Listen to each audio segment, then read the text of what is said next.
think flat earth theories are mental, think again. Victorians believed alligators lived in London sewers and that you could literally die of embarrassment. The Victorian era was peak human delusion dressed up in fancy clothes. These people invented the telephone but still covered mirrors when someone died, because obviously spirits would get trapped and redecorate your house with supernatural vengeance. Before we dive into this absolute madness, smash that like button, subscribe for more historical insanity, and comment what time you're watching from, because apparently even YouTube analytics are more logical than Victorian urban legends. From spontaneous human combustion to demon typewriters, we're about to explore 20 myths that prove your ancestors were absolutely barking mad. Buckle up. Part 1. The Sewer Alligator of London. You're walking down a cobbled street in 1870s London when you hear it. A low rumble from beneath the pavement, not the usual sound of rushing sewage and decomposing rats. Something bigger, something with teeth, something that definitely shouldn't be living in a Victorian toilet system. According to local legend, massive alligators were prowling London's sewers like scaly underground landlords, collecting rent in human flesh. These weren't your average pet shop crocodiles either. We're talking about proper monsters that had supposedly grown fat and happy, dining on sewer workers, curious children, and anyone unfortunate enough to lift the wrong manhole cover. The story went like this. Wealthy Victorians had been importing exotic alligators as pets, because apparently keeping a deadly reptile in your parlour was the height of sophistication. When these creatures inevitably outgrew their welcome or ate the butler, their owners did what any responsible pet owner would do. They chucked them down the nearest sewer, obviously. Once released into London's underground waterways, these reptiles transformed into apex predators of the underground, growing to enormous sizes and developing a taste for human cuisine. Sewer workers whispered about 20-foot monsters lurking in the deeper tunnels. Children were warned not to play near storm drains lest they become an impromptu snack for Britain's most exclusive underground residents. Right then, let's just pause here for a moment and consider the sheer bloody brilliance of this logic. First off, alligators are about as suited to London's climate as a chocolate teapot. These are cold-blooded creatures that need warm temperatures to function. Victorian London was many things, but tropical paradise wasn't one of them. The average sewer temperature would have left these supposed predators about as active as a politician's conscience. They'd spend most of their time resembling very expensive, very dead handbags.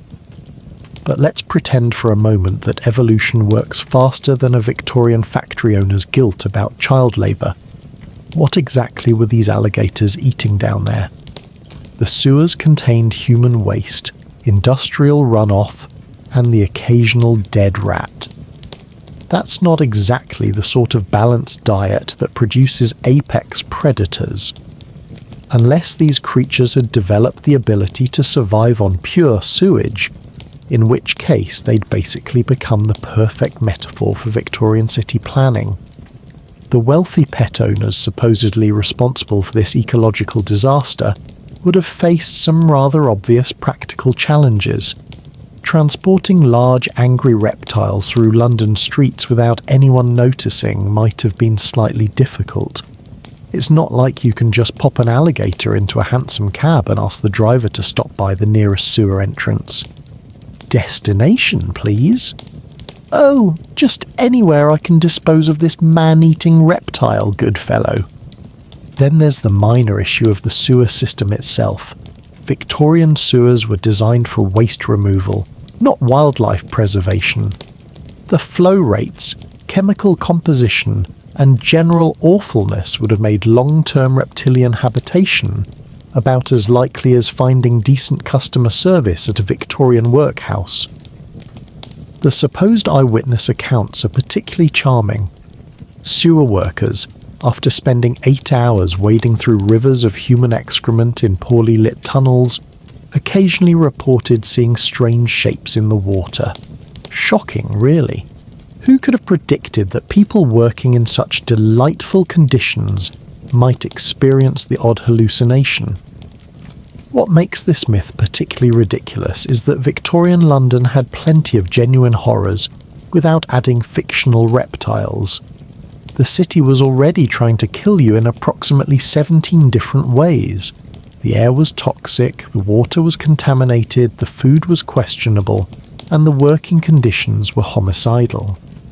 But instead of addressing these minor inconveniences, Londoners chose to worry about imaginary monsters. This was a society that prided itself on scientific progress and rational thinking, yet they believed exotic pets could not only survive but thrive in a sewer system that was essentially an open grave for anything with a pulse. They could build railways and telegraphs, but apparently couldn't grasp that dumping alligators into sewage wasn't an ideal disposal method. The sewer alligator myth was basically Victorian London's way of saying, "Our city is so impressively awful that even imaginary monsters find it hospitable," which isn't really the civic pride moment they were probably going for. Of course, if you actually encountered a sewer alligator in Victorian London, being eaten might have been preferable to the alternatives. At least it would have been quick, unlike what people believed would happen if you spent too much time near a candle. Apparently, Victorians thought humans were basically walking fire hazards, just waiting for the right moment to spontaneously explode. Part 2. Spontaneous human combustion. You've just escaped the imaginary sewer alligators, feeling rather pleased with yourself for surviving Victorian London's underground death traps. Time to relax by the fireplace with a nice cup of tea and perhaps a tot of gin. Except there's one tiny problem. According to Victorian wisdom, you might spontaneously burst into flames. Not from sitting too close to the fire, mind you, just from existing while being old, female, or having enjoyed one too many sherries. Apparently the human body was basically a walking bonfire just waiting for the right excuse to incinerate itself. Victorian society was absolutely convinced that people could simply combust without warning. One moment you'd be knitting peacefully in your parlour, the next you'd be reduced to a pile of ash with nothing left but your feet, and perhaps a confused cat wondering where you'd gone. The phenomenon was so widely accepted that Charles Dickens wrote it into Bleak House, having his character Mr. Crook spontaneously explode in a fit of literary convenience. The typical victim profile was remarkably specific. Elderly women were apparently prime candidates for human combustion, particularly if they were fond of alcohol. Victorian doctors seriously believed that chronic drinking could turn your body into a sort of human lamp, ready to ignite at the slightest provocation. The medical establishment theorized that alcohol consumption created flammable gases in the body that could be triggered by anything from emotional stress to divine punishment. Witnesses described finding victims reduced to ash from the torso up, with their extremities mysteriously intact. Chairs would be perfectly preserved, while their occupants had been reduced to cinders. Nearby flammable objects remained untouched, as if the fire had been remarkably polite about containing itself to just the human bits. The stories were everywhere. Newspapers regularly reported cases of spontaneous combustion with the same matter-of-fact tone they'd use for weather reports. The Gentleman's Magazine published detailed accounts of people who'd allegedly burst into flames while going about their daily business.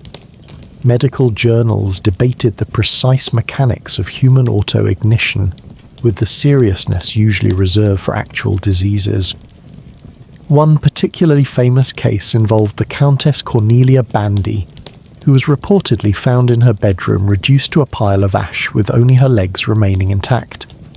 Her nightgown was barely singed, the bed sheets were untouched, and a nearby candle hadn't even melted.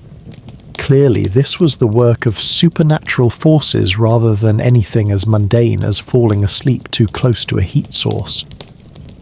The phenomenon supposedly struck without warning and with devastating efficiency. Victims rarely had time to call for help or even move from their original position.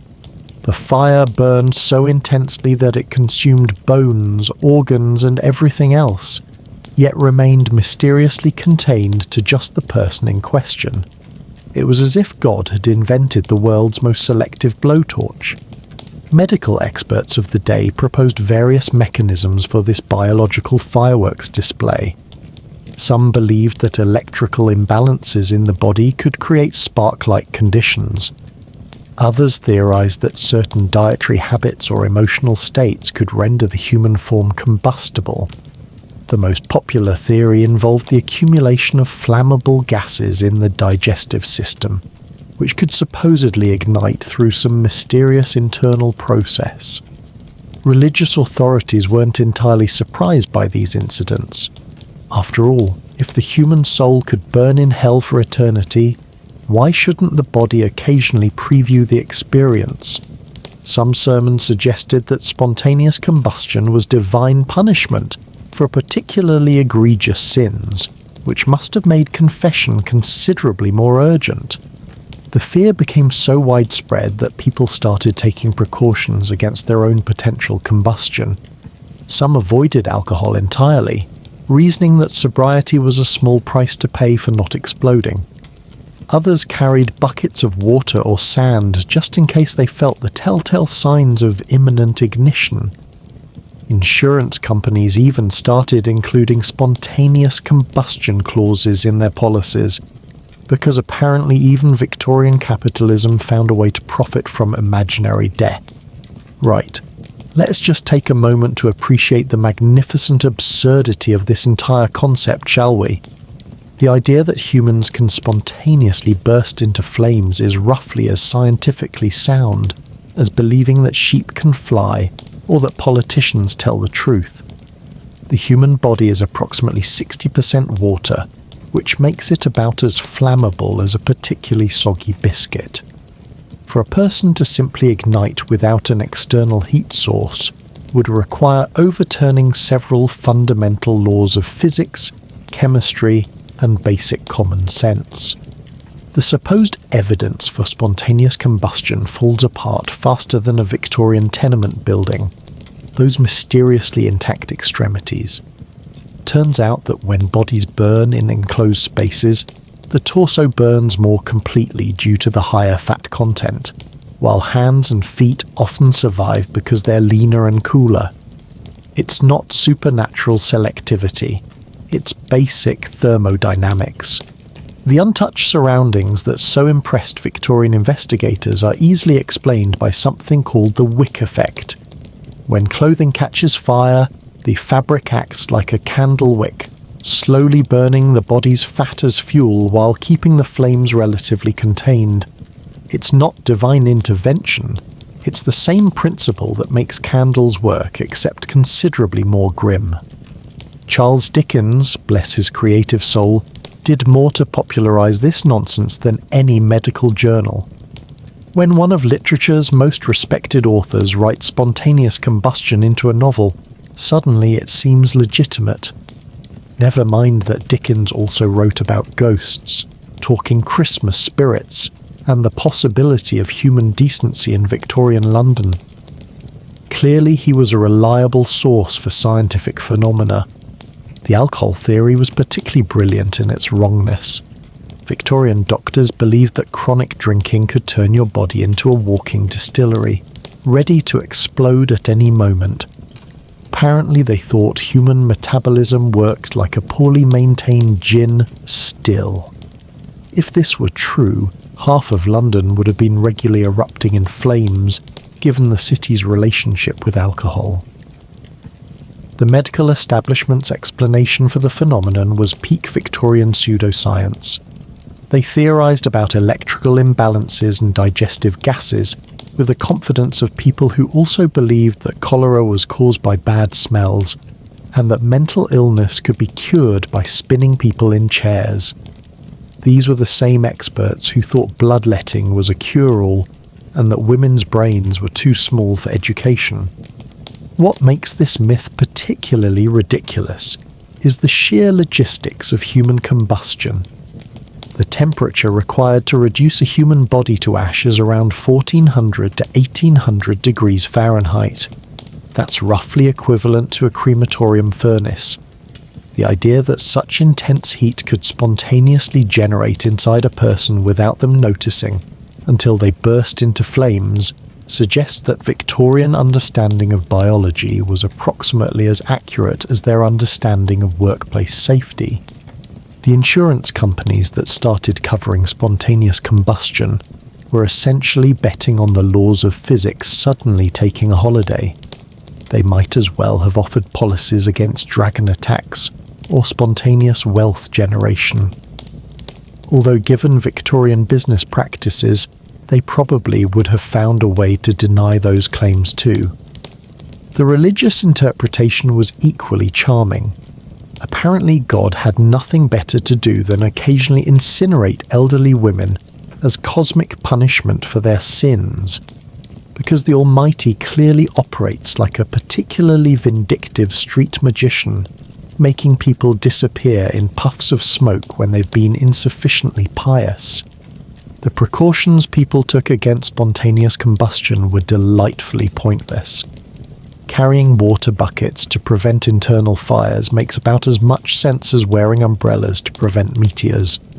You can't extinguish a fire that doesn't exist, just like you can't cure a disease that's actually just Victorian imagination running wild. This myth persisted because it gave people a dramatic explanation for what were actually quite mundane accidents. House fires were common in an era of open flames, loose clothing, and general disregard for safety.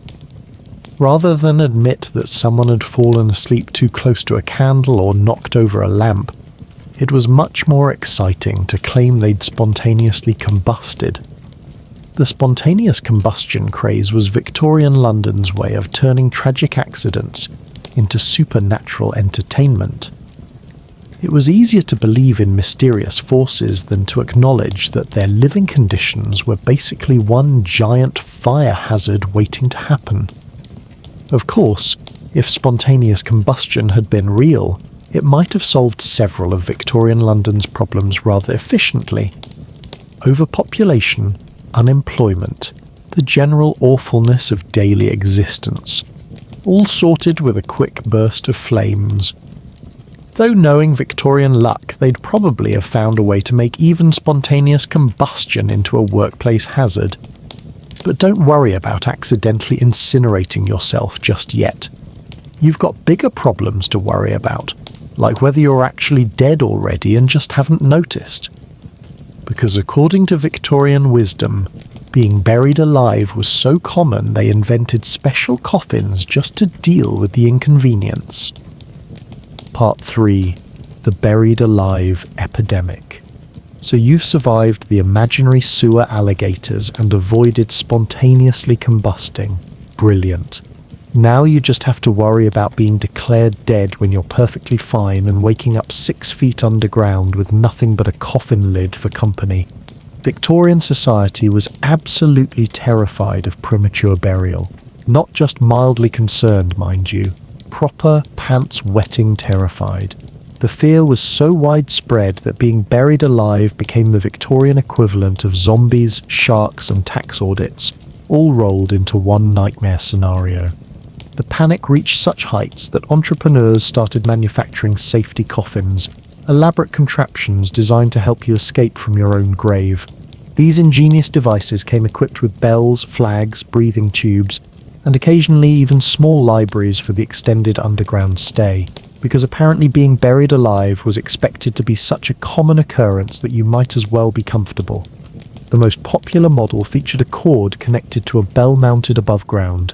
If you woke up in your coffin, you could ring for service like you were summoning a particularly morbid butler. "Excuse me, I appear to have been prematurely interred." Could someone pop round with a shovel? The phrase "saved by the bell" supposedly originated from these contraptions, though their etymology is about as reliable as Victorian medical advice. More elaborate versions included spring-loaded coffin lids, escape ladders and air tubes with whistle attachments. Some featured glass viewing windows so mourners could check on their progress, because nothing says peaceful rest like having your relatives peer in to see if you're still decomposing properly. The deluxe models came with food compartments and chamber pots, suggesting that Victorian inventors expected resurrection to be a gradual process requiring basic amenities. The fear wasn't entirely unfounded, according to Victorian logic. Medical science was still figuring out the precise difference between dead and having a bit of a lie-down. Doctors relied on methods like holding mirrors to the mouth, checking for pulse, and poking the supposedly deceased with various implements. Given that Victorian physicians were the same people who thought cholera was caused by bad smells, their diagnostic accuracy was questionable at best. Newspapers regularly published accounts of narrow escapes from premature burial. The stories followed a predictable pattern. Someone would collapse, be declared dead by a doctor, and then wake up just as the coffin lid was being nailed shut. Occasionally, they'd wake up during the funeral service itself, which must have made for rather awkward small talk afterward. One famous case involved a young woman who supposedly awakened during her own funeral, sat up in her coffin, and asked what all the fuss was about. The congregation reportedly fled in terror, leaving her to climb out of her own grave and walk home, where she lived for several more decades. Presumably, she had some rather pointed words with her physician about his diagnostic techniques.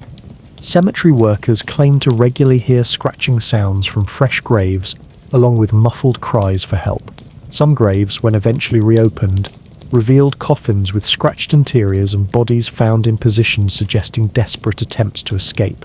These discoveries fueled the panic and led to increasingly elaborate preventive measures. The wealthy began requesting delayed burials, insisting their bodies be kept above ground for several days or even weeks to ensure proper deadness had been achieved. Morgues started employing watchers, whose job was to monitor corpses for signs of unexpected revival. Some families hired guards to sit by freshly filled graves, listening for underground disturbances. Medical schools began conducting experiments to determine the most reliable signs of death. They tested various methods of verification, from applying hot irons to supposedly dead flesh to injecting irritating substances under fingernails. The fact that these tests occasionally produced responses only heightened the general anxiety about diagnostic accuracy. The premature burial panic spawned an entire industry of death-related safety equipment. Inventors patented dozens of coffin modifications, from simple bell systems to elaborate mechanical contraptions that could be operated from inside the grave. Some designs included periscopes, telegraph systems, and even small explosive devices to blast open the coffin lid in emergencies. Literary figures embraced the theme with characteristic Victorian enthusiasm. Edgar Allan Poe wrote extensively about premature burial, while other authors incorporated the fear into Gothic novels and sensational stories. The theme became so popular that it influenced funeral customs, architectural design, and even fashion choices for mourning attire. Now let's take a moment to appreciate the spectacular paranoia that created this entire industry of elaborate grave-escaping contraptions, shall we? The Victorian fear of premature burial was roughly as rational as worrying about being attacked by rocking horses or developing an allergy to gravity. While medical diagnostic techniques were admittedly primitive, the human body has several rather convenient features that make determining death surprisingly straightforward, even for Victorian physicians with questionable training. For starters, dead people don't breathe. This might seem obvious, but it's actually quite difficult to fake convincingly for extended periods. Dead people also don't have heartbeats, which can be detected even with primitive methods if you're not completely incompetent. They don't respond to pain, don't maintain body temperature, and generally exhibit the sort of complete lack of biological activity that even Victorian doctors could probably figure out, given sufficient time and coffee. The supposed epidemic of premature burial was largely based on anecdotal evidence from the same people who believed in sewer alligators and spontaneous combustion. Most of the documented cases came from sensational newspaper stories, Gothic novels, and the sort of urban legends that spread faster than cholera through Victorian slums. Actual medical records of verified premature burial were about as common as reliable Victorian restaurant reviews. Those safety coffins were brilliant examples of Victorian engineering solving problems that didn't actually exist. The bell systems were particularly amusing, since they required the supposedly dead person to have sufficient strength and coordination to operate them. If someone was healthy enough to ring a bell from inside a coffin, they probably weren't dead enough to bury in the first place. The elaborate escape mechanisms were even more ridiculous. Spring-loaded coffin lids that could be opened from the inside suggests that Victorian inventors thought death was basically a mild inconvenience that could be overcome with proper mechanical assistance. Oh, I appear to have died. Good thing I packed this escape ladder. The stories of people awakening during their own funerals make for entertaining reading, but they're about as historically accurate as most Victorian medical advice. The human body's response to actual death is pretty comprehensive and doesn't typically allow for dramatic resurrections during church services. When someone appears to die and then recovers, it's usually because they weren't actually dead, just unconscious due to illness, injury, or excessive consumption of Victorian-era medications. The cemetery workers who claimed to hear scratching from graves were probably listening to the sounds of coffin wood settling, earth shifting, or the general creaking that occurs in any wooden structure buried underground. Graves make all sorts of noises as the ground settles and materials decompose. Attributing these sounds to desperate escape attempts requires the sort of imagination usually reserved for Gothic novelists. The delayed burial practices adopted by wealthy Victorians were essentially expensive ways of admitting their doctors were incompetent. If you're not confident that your physician can tell the difference between dead and sleeping, perhaps the solution isn't elaborate grave escape systems but better medical training. Though given Victorian educational standards, that might have been asking too much. The medical experiments designed to verify death were peak Victorian overkill. Applying hot irons and injecting irritating substances into corpses suggests that doctors were essentially torturing dead bodies to make sure they were properly deceased. It's like checking if your car is broken by hitting it with a hammer. Technically informative, but probably unnecessary. The entire premature burial industry was basically Victorian capitalism at its finest, identifying an imaginary problem and selling elaborate solutions to terrified customers. Safety coffins were the Victorian equivalent of earthquake insurance in areas without seismic activity, theoretically useful but addressing a threat that existed mainly in people's imagination. What makes this panic particularly absurd is that Victorian London offered approximately 17 different ways to die every day. You could be trampled by horses, poisoned by water, suffocated by air pollution, crushed by industrial machinery, or killed by any number of workplace hazards. But instead of worrying about these very real dangers, people chose to focus on the remote possibility of waking up underground. The literary obsession with premature burial was Victorian entertainment at its most melodramatic. Writers like Poe understood that nothing sells books quite like existential dread about being trapped alive in a confined space. It was the 19th century equivalent of zombie movies, pure escapist horror for people whose real lives were already pretty horrific. The truth is, premature burial was so rare, it was essentially a statistical impossibility. Victorian medical records, despite their general unreliability, contain virtually no verified cases of people being buried alive and subsequently rescued. The fear was based on imagination, sensational stories, and the general Victorian tendency to turn minor inconveniences into major catastrophes. The safety coffin industry was essentially selling peace of mind to people who'd been terrified by their own ghost stories. It was insurance against a threat that existed mainly in Gothic novels and newspaper sensationalism. Rather like buying vampire insurance or purchasing anti-dragon home security systems. Of course, if premature burial had been as common as Victorians believed, it might have solved the problem of overcrowded cemeteries quite efficiently. All those people climbing out of their graves would have freed up considerable burial space for the genuinely deceased. But don't get too comfortable dismissing Victorian death paranoia just yet, because while they were obsessing over imaginary premature burials, they were also dealing with a rather more immediate problem: a cloaked figure with glowing red eyes who could supposedly leap over buildings and had developed a peculiar hobby of terrorizing women in the streets. Part 4. Spring-Heeled Jack, the Leaping Demon. Right, so you've avoided being eaten by imaginary alligators, managed not to spontaneously combust, and successfully stayed alive long enough to be properly buried. Time to venture out for a pleasant evening stroll through Victorian London's charming streets. Except there's a small problem: a demonic figure with glowing red eyes and the ability to leap over buildings might be lurking in the shadows, waiting to terrorize you into unconsciousness. Meet Spring-Heeled Jack, Victorian London's answer to Batman, if Batman had been designed by someone with serious psychological issues and a fetish for frightening women. This mysterious figure allegedly stalked the streets of London and surrounding areas for decades, terrorizing anyone unlucky enough to cross his path with a combination of supernatural agility and deeply antisocial behavior. According to countless eyewitness accounts, Spring-Heeled Jack was a tall, thin figure dressed in a black cloak and tight-fitting garments. His most distinctive features were his glowing red eyes, metallic claws, and the ability to leap extraordinary distances with apparently supernatural ease. Witnesses claimed he could bound over buildings, walls, and carriages as if gravity were merely a suggestion rather than a fundamental force of nature.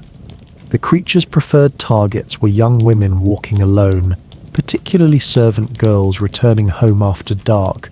He would appear suddenly, often leaping down from rooftops or emerging from dark alleyways.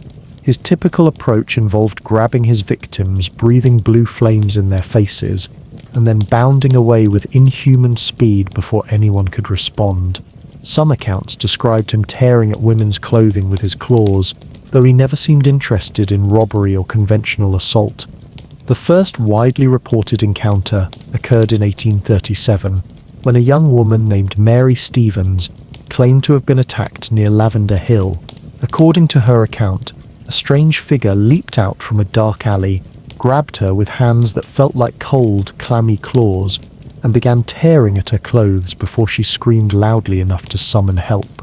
The attacker supposedly bounded away over a 9-foot wall with a single leap. The most famous incident involved Jane Alsop, who answered a knock at her door one evening in 1838. The caller claimed to be a police officer and asked for a light to help catch Spring-Heeled Jack, who was allegedly hiding nearby. When Jane brought a candle, the supposed officer threw off his cloak to reveal the demonic figure beneath. He breathed blue flames at her, clawed at her dress, and only fled when her family came to investigate the commotion. Another notable encounter involved Lucy Scales and her sister, who were walking through Green Dragon Alley when a cloaked figure leaped down from above and breathed blue fire in Lucy's face, temporarily blinding her before bounding away. The incident was reported to the police, who began taking the Spring-Heeled Jack sightings seriously enough to increase patrols in affected areas. The creature's abilities defied all known laws of physics and human capability. Witnesses consistently reported leaps of 30 feet or more, both horizontally and vertically. He could supposedly bound from rooftop to rooftop across London's narrow streets, disappear into the darkness with impossible speed, and scale walls that would challenge even experienced climbers. Some accounts claimed he could leap directly over 2-story buildings without apparent effort. His appearance varied slightly between encounters, but certain features remained constant. The glowing red eyes were mentioned in virtually every sighting, along with the metallic claws and the peculiar ability to breathe or spit blue flames. Some witnesses described him as wearing a helmet or having horns, while others mentioned his unusually tall, thin build and the way his cloak seemed to flutter as he moved.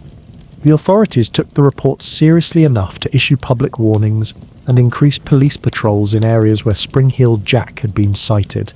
The Lord Mayor of London even read letters about the creature at a public meeting, treating the matter as a genuine threat to public safety. Rewards were offered for information leading to the creature's capture, though no one ever came forward to claim them. The sightings continued sporadically for decades, with reports coming from London, Surrey, and various other locations across southern England.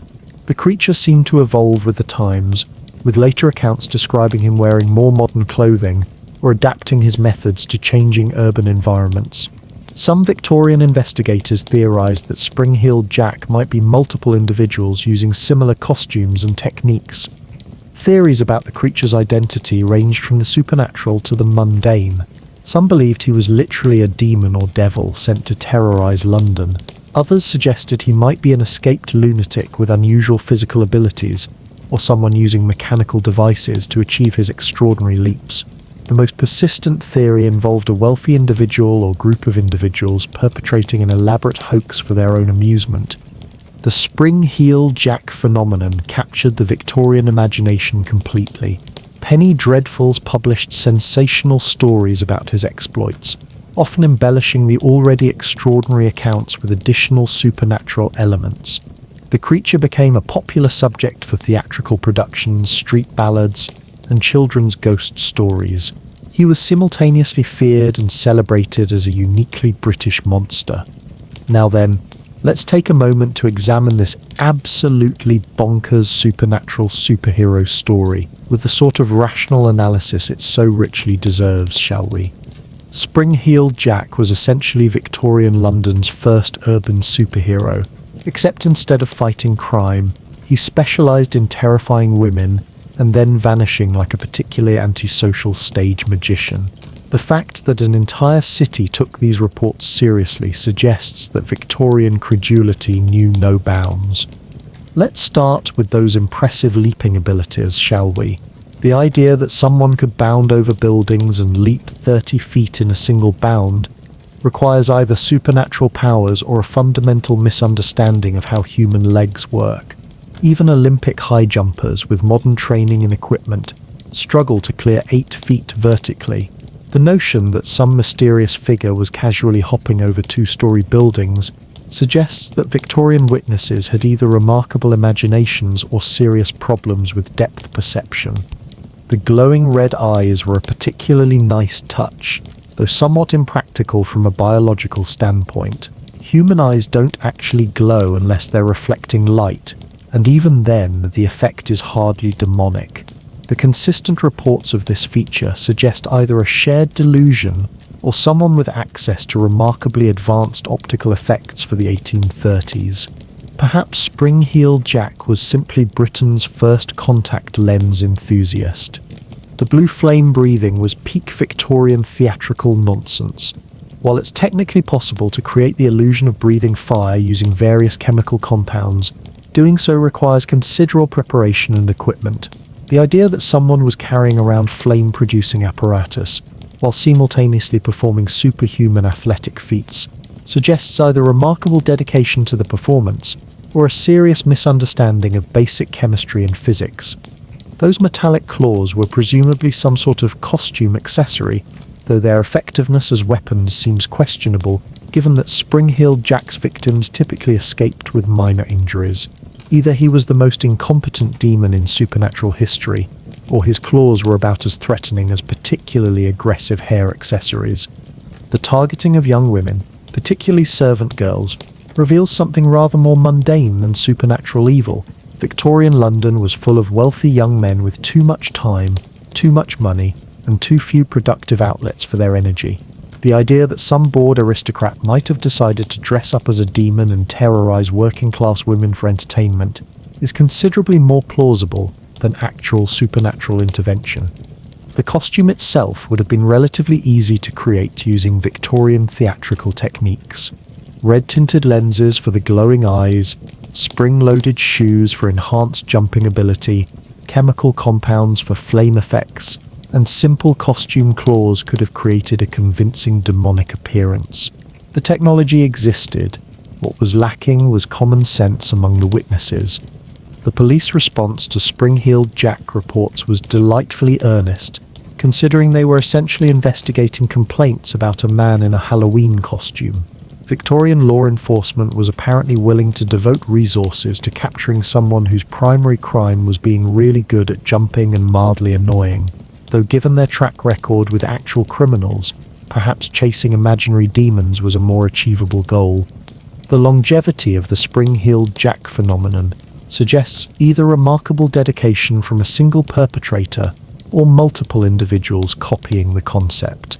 Given that the basic costume and techniques were fairly simple to replicate, it's likely that spring-heeled Jack inspired a series of imitators, each adding their own flourishes to the legend. The variations in reported appearances support the copycat theory rather than the single supernatural entity explanation. Demons presumably would maintain consistent physical characteristics across encounters. Humans in costumes, however, might vary their approach based on available materials, personal preferences, or simply different people interpreting the same basic concept. The most rational explanation for spring-heeled Jack is that he was a combination of urban legend, copycat pranks, and Victorian society's remarkable ability to turn isolated incidents into city-wide panic. A few actual encounters with someone in costume, embellished through retelling and combined with the general Victorian love of supernatural drama, created a monster that existed more in imagination than reality. The penny dreadful publishers who sensationalized spring-heeled Jack stories were essentially Victorian tabloid journalists, turning minor incidents into major entertainment. They understood that nothing sells quite like a good monster story, especially one that combines supernatural elements with the sort of sexual menace that Victorian society found simultaneously terrifying and titillating. The theatrical productions based on spring-heeled Jack were peak Victorian entertainment, melodramatic, sensational, and completely disconnected from reality. Audiences who would never believe such stories in real life were perfectly willing to pay money to watch actors portray them on stage, which suggests that even Victorians understood the difference between entertainment and actual news reporting. What makes the spring-heeled Jack phenomenon particularly absurd is that Victorian London offered plenty of genuine dangers without adding imaginary demons to the mix. Street crime was rampant, industrial accidents were common, and disease was everywhere. But instead of addressing these real problems, people chose to worry about a theatrical figure whose primary threat was psychological rather than physical. The creature's apparent evolution over time reveals the fundamentally human nature of the phenomenon. Real supernatural entities presumably wouldn't need to update their appearance to match changing fashion trends or adapt their methods to new urban environments. Humans in costumes, however, would naturally modify their approach based on contemporary styles and available technology. The reward offers for spring-heeled Jack's capture were essentially bounties on someone whose main crime was being really enthusiastic about amateur dramatics. Victorian authorities were willing to pay actual money to arrest someone for the crime of having unusually good jumping skills and a flair for theatrical costume design. The most telling aspect of the spring-heeled Jack legend is how perfectly it reflects Victorian anxieties about urban life, class conflict, and sexual vulnerability. The creature embodied everything that terrified Victorian society: mysterious threats lurking in dark streets, attacks on vulnerable women, and forces that couldn't be controlled by conventional authority. He was basically a walking metaphor for everything wrong with city life, dressed up as supernatural entertainment. Of course, if spring-heeled Jack had been real, he might have provided some much-needed excitement in an era where entertainment options were limited to public executions and watching people slowly die of preventable diseases. Though knowing Victorian luck, they'd probably have found a way to turn even demonic encounters into a workplace hazard. But don't worry too much about being terrorized by leaping demons just yet. You've got more pressing concerns, like avoiding the ghostly nun who's been wandering around Hammersmith in white robes, apparently frightening people so effectively that confused citizens have started shooting each other by mistake. Part 5. The Phantom Nun of Hammersmith. So you've survived the non-existent sewer alligators, avoided spontaneous combustion, stayed properly alive for burial, and dodged the theatrical antics of spring-heeled Jack. Time for a peaceful evening walk through the pleasant suburb of Hammersmith. Except there's just one tiny problem. A ghostly nun in flowing white robes has been terrorizing the neighborhood so effectively that locals have started shooting first and asking questions later. The Phantom Nun of Hammersmith was Victorian London's most successful accidental murderer. Despite being completely imaginary, this spectral figure supposedly wandered the streets of Hammersmith in flowing white garments, appearing suddenly to unsuspecting pedestrians and frightening them into unconsciousness. The apparition was so convincing and so terrifying that it eventually led to actual death, just not of the supernatural variety. According to local legend, the Phantom Nun appeared regularly along Black Lion Lane and the surrounding streets, always dressed in flowing white robes that seemed to glow in the moonlight. Witnesses described a tall, ethereal figure that moved silently through the darkness, sometimes pausing to stare at passers-by with hollow, haunting eyes before vanishing into the shadows. The apparition never spoke, never interacted directly with the living, but its mere presence was enough to reduce grown men to gibbering wrecks. The ghost was said to be the spirit of a nun who had died tragically in the area centuries earlier, though the specific details of her demise varied depending on who was telling the story. Some claimed she had been murdered by highwaymen while travelling to a nearby convent. Others insisted she had died of plague while caring for the sick. The most dramatic versions suggested she had been executed during Henry VIII's dissolution of the monasteries and was doomed to wander the earth seeking justice. Sightings of the Phantom Nun became so frequent that local residents began altering their evening routines to avoid encountering the apparition. People would take longer routes home rather than walk through the areas where she was most commonly seen. Some carried lanterns or travelled in groups, reasoning that the ghost might be less likely to appear to multiple witnesses. Others simply stayed indoors after dark, preferring the safety of their homes to the risk of supernatural encounter. The descriptions of the Phantom Nun were remarkably consistent across multiple witnesses. She was always tall, always dressed in white robes, and always appeared suddenly without warning. Some observers claimed her garments seemed to flutter without any wind to move them. Others reported that her feet never seemed to touch the ground as she moved. A few witnesses insisted they could see through her partially, as if she were not entirely solid. Local clergy initially dismissed the reports as superstition and imagination, but the frequency and consistency of sightings began to worry even skeptical religious authorities. Some suggested that if a genuine spirit was indeed haunting the area, it might indicate unfinished spiritual business that required attention. Others theorized that the apparition might be a sign of divine displeasure with the moral state of the neighborhood. The Phantom Nun's appearances seemed to follow certain patterns that local residents learned to recognize. She was most commonly seen on foggy nights, when visibility was poor. Her appearances clustered around certain locations, particularly near the old church and along the darker stretches of road between Hammersmith and the surrounding villages. Some witnesses claimed she appeared more frequently during religious holidays or on the anniversaries of significant dates in church history. The terror inspired by these sightings reached such heights that local magistrates began receiving regular complaints about the supernatural menace. Citizens demanded that something be done about the ghostly presence that was disrupting their peaceful suburban existence. Some suggested calling in religious authorities to perform exorcism rituals. Others proposed posting guards in the affected areas to protect innocent pedestrians from supernatural assault. The situation reached its tragic climax on January 3, 1804, when Francis Smith, a local excise officer, was walking home through Hammersmith after a late evening of work. Armed with a gun and thoroughly convinced that he might encounter the Phantom Nun, Smith was prepared to defend himself against supernatural attack. When he spotted a white-robed figure moving through the darkness ahead of him, he called out a challenge and, receiving no response, fired his weapon. The Phantom Nun turned out to be Thomas Millwood, a local bricklayer who was returning home from work wearing white clothing. Millwood had been employed on a late construction project and was dressed in white overalls that had made him visible in the darkness. He died instantly from Smith's gunshot, becoming the first and only confirmed victim of the Phantom Nun of Hammersmith. The shooting created a sensation that reached far beyond the boundaries of Hammersmith. Newspapers across London reported the incident as a cautionary tale about the dangers of supernatural hysteria. Francis Smith was arrested, tried for murder, and eventually sentenced to death, though his sentence was later commuted to 1 year in prison due to the extraordinary circumstances that had led to the shooting.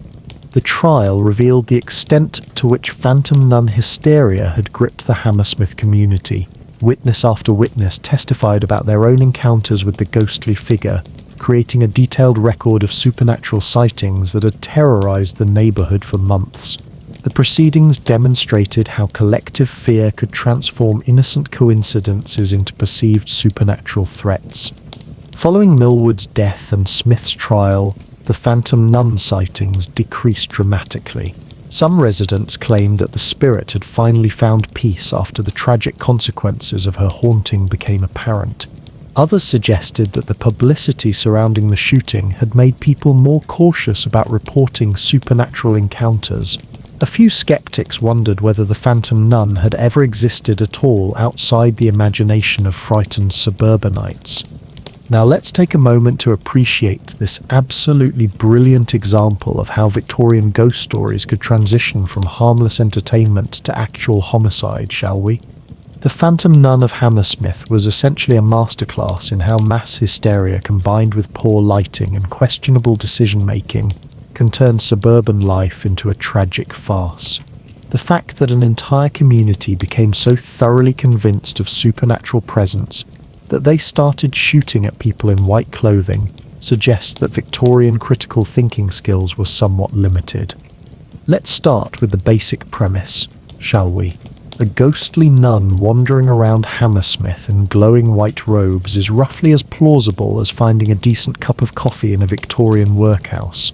Nuns, generally speaking, were not known for their tendency toward post-mortem wandering, being rather more focused on prayer, charity, and staying properly alive. The idea that one would choose to spend eternity frightening suburbanites rather than, say, haunting more religiously significant locations reveals a rather limited understanding of supernatural priorities. The consistent descriptions of the phantom nun's appearance are actually quite telling when examined with any sort of rational analysis. White robes that glow in moonlight, ethereal movement, and sudden appearances are exactly what you'd expect to see when ordinary people in light-coloured clothing move through poorly lit areas on foggy nights. The Victorian talent for transforming perfectly mundane observations into supernatural phenomena was truly remarkable. The supposed historical origins of the Phantom Nun were peak Victorian mythology, vague enough to be impossible to disprove, dramatic enough to be entertaining, and flexible enough to accommodate whatever version of the story seemed most appealing at the moment. Whether she died of plague, murder, or religious persecution was apparently less important than the fact that she provided a convenient explanation for why people in white clothing occasionally walked through Hammersmith after dark. The behavioural patterns attributed to the Phantom Nun reveal more about Victorian psychology than supernatural activity. She appeared most frequently on foggy nights when visibility was poor, exactly when you'd expect people to misidentify ordinary pedestrians as ghostly apparitions. Her preference for darker areas and religious holidays suggests that witnesses were particularly susceptible to supernatural interpretation when environmental conditions and psychological factors combined to heighten their anxiety. The church authorities' response was delightfully contradictory, simultaneously dismissing the reports as superstition while suggesting that genuine supernatural activity might require religious intervention. Victorian clergy were apparently capable of believing and disbelieving in ghosts simultaneously, depending on whether it served their immediate theological purposes. The community's reaction to the Phantom Nun sightings was pure Victorian overreaction at its finest. Instead of considering that people in white clothing might occasionally walk through their neighbourhood for perfectly ordinary reasons, residents chose to completely reorganize their lives around avoiding a supposed supernatural threat. It's rather like relocating your entire existence to avoid stepping on cracks in the pavement. The magistrates who received complaints about supernatural harassment were facing the Victorian equivalent of noise complaints about invisible neighbours. The fact that they took these reports seriously enough to consider official action suggests that local government was either remarkably responsive to citizen concerns or remarkably disconnected from basic logic. Francis Smith's decision to arm himself against supernatural threats reveals the peak of Victorian practical thinking. Apparently, he believed that ghosts could be stopped with conventional firearms, which raises interesting questions about the supposed physical properties of spiritual entities. If phantoms could be shot, were they really supernatural or just poorly dressed night shift workers? The tragic shooting of Thomas Millward was essentially the inevitable conclusion of community-wide paranoia, combined with readily available firearms and inadequate street lighting.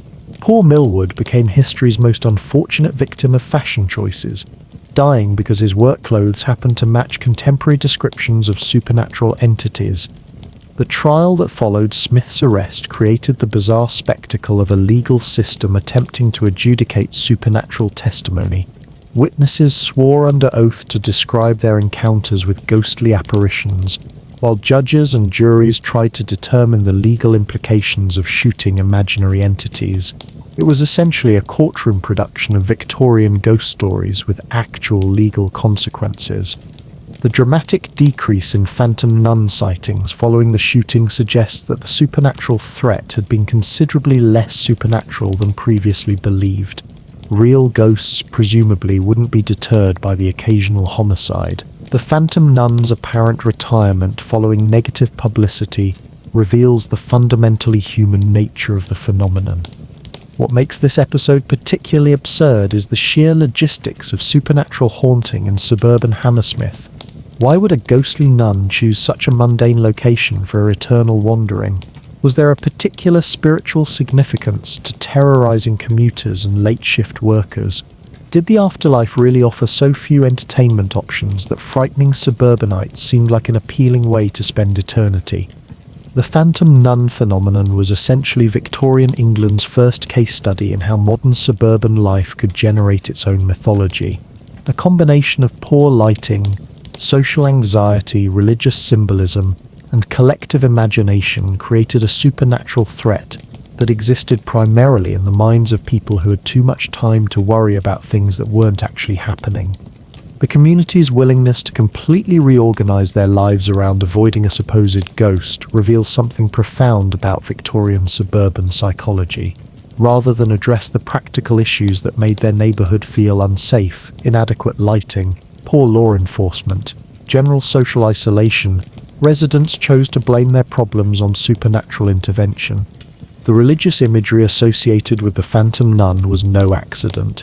Victorian society was deeply uncomfortable with changing religious authority and social structures. A ghostly nun represented both the comforting familiarity of traditional religious symbols and the threatening presence of spiritual forces beyond conventional control. The most telling aspect of the entire episode is how quickly the supernatural threat disappeared once it produced actual consequences. Real hauntings, presumably, wouldn't be deterred by bad publicity or tragic outcomes. The phantom nun's convenient retirement suggests that she was considerably more concerned with public relations than most genuine supernatural entities. Of course, if the phantom nun of Hammersmith had been real, she might have provided some useful social commentary about the dangers of suburban paranoia and inadequate civic planning.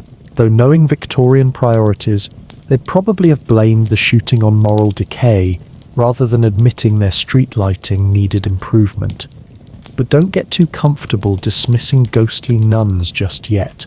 You've got more pressing fashion concerns to worry about, like whether your clothing might spontaneously catch fire and sweep you to a horrible death. Because according to Victorian wisdom, women's fashion was basically an elaborate suicide attempt disguised as high society elegance. Part 6. Killer Crinolines. Right, so you've navigated the imaginary sewer monsters, avoided spontaneous combustion, stayed alive for proper burial, dodged theatrical demons, and survived the phantom nun hysteria without shooting any innocent bricklayers. Now it's time to get dressed for a nice Victorian social gathering. Just one small problem. If you're a woman, your fashion choices might literally kill you. Welcome to the wonderful world of crinolines. those enormous hoop skirts that turned Victorian women into walking fire hazards, traffic obstacles, and occasional human projectiles. According to the terrified whispers of Victorian society, these fashionable contraptions were basically death traps, disguised as high couture, capable of randomly incinerating their wearers, launching them into traffic, or sweeping them to their doom in a variety of creatively horrible ways. The crinoline was essentially a cage-like undergarment made of steel hoops covered in fabric, designed to create the fashionably wide silhouette that Victorian society deemed essential for proper feminine presentation. These architectural marvels could extend up to 6 feet in diameter, transforming women into mobile tents who required careful navigation through doorways and considerable advance planning for sitting down. Victorian newspapers were absolutely obsessed with crinoline-related disasters. Every week brought fresh reports of women whose skirts had caught fire, gotten tangled in carriage wheels, or blown them off cliffs during seaside strolls. The press reported these incidents with the sort of breathless horror usually reserved for natural disasters, as if fashion accessories possessed supernatural powers of destruction. The fire danger was supposedly the most serious threat. Victorian sources claimed that crinolines could spontaneously ignite when women stood too close to fireplaces, candles, or gas lamps. The steel hoops and layers of fabric allegedly created perfect conditions for rapid combustion, turning elegant ladies into human torches with shocking efficiency. Some accounts described women being consumed by flames in mere seconds, their massive skirts acting like accelerants in a devastating fashion fire. Carriage accidents were another major concern.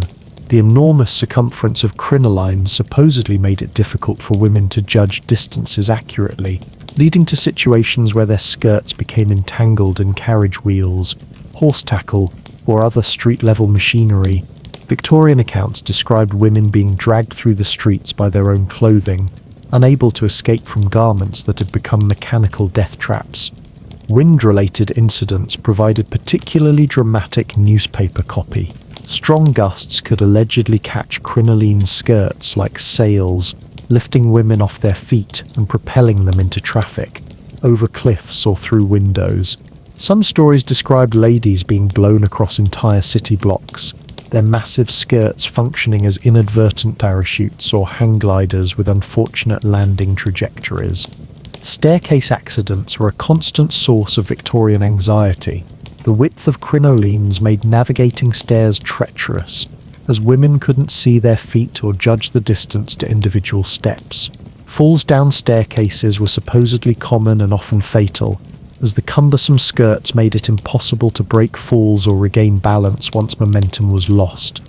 Water hazards posed another creative threat.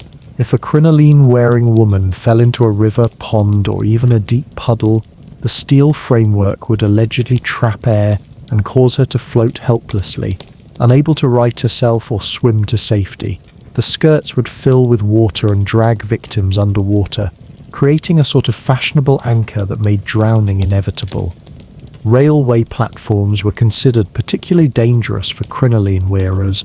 The combination of moving trains, crowded platforms, and enormous skirts created numerous opportunities for disaster.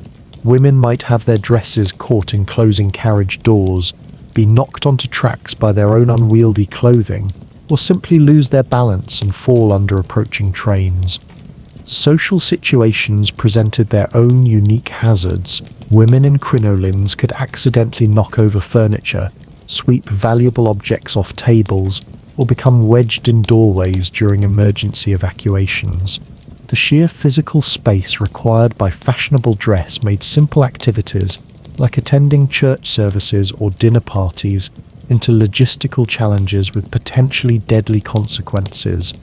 The medical establishment weighed in with dire warnings about the health consequences of crinoline wearing. Doctors claimed that weight and awkwardness of the garments could cause spinal injuries, muscle strain, and circulatory problems. Some physicians argued that crinolines prevented proper exercise and contributed to the general physical weakness that supposedly plagued Victorian women.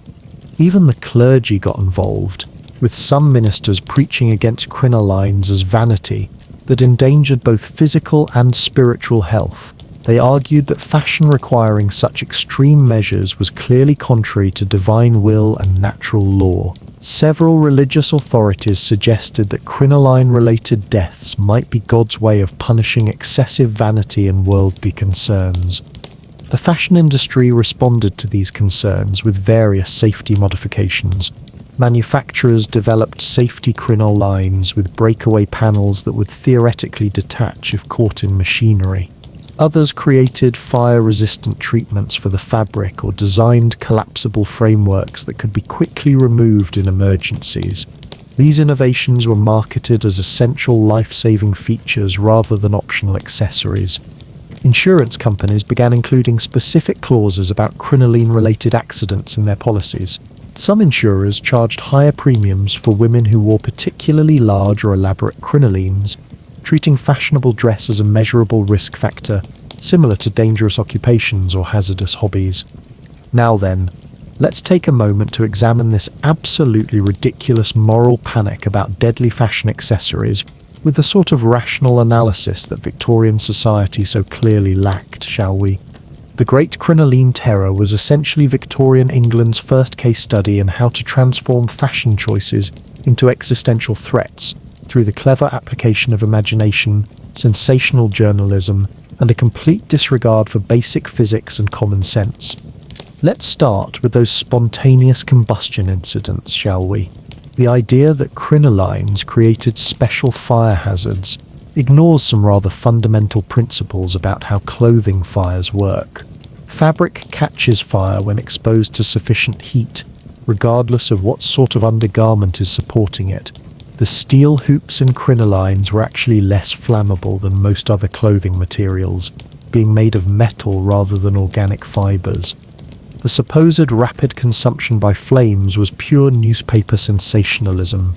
Clothing fires, while certainly dangerous, don't typically reduce people to ashes in mere seconds unless they're standing inside blast furnaces.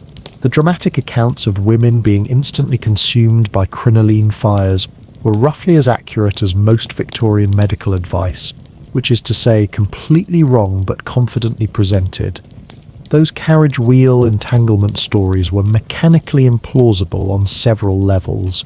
Carriage wheels were designed to rotate freely and wouldn't typically catch fabric in the way described by panicked news reports. Getting clothing caught in carriage machinery would require remarkable bad luck, precise timing, and probably some assistance from the laws of probability taking a holiday. The wind-related incidents were peak Victorian physics denial. The idea that gusts of air could launch women across city blocks ignores basic principles of weight, aerodynamics, and human anatomy. Crinolines were bulky but not particularly light, and women wearing them were still human beings with normal mass and density.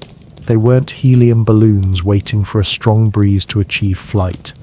Staircase accidents, while potentially real, were hardly unique to crinoline wearers. People had been falling down stairs long before enormous skirts became fashionable, and continued doing so well after the style passed. Blaming staircases accidents on fashion accessories was like blaming ship sinkings on the invention of water. The water hazard claims were particularly creative in their wrongness. The notion that steel hoops would trap air and cause flotation ignores the fact that crinolines weren't airtight containers. They were open frameworks covered with fabric that would quickly become waterlogged. If anything, the additional weight would make drowning more likely, not less, though this would hardly constitute a unique fashion hazard. Railway platform dangers were certainly real, but they affected everyone regardless of their clothing choices. Victorian railway safety was generally appalling, and people died in train-related accidents wearing all sorts of garments. Blaming crinolines for railway deaths was like blaming umbrellas for rain. Technically there might be a connection, but it wasn't really the primary issue. The social situation hazards were basically complaints about women taking up space, dressed up as safety concerns.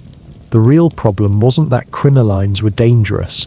It was that Victorian architecture and social spaces weren't designed to accommodate the clothing styles that Victorian society demanded women wear.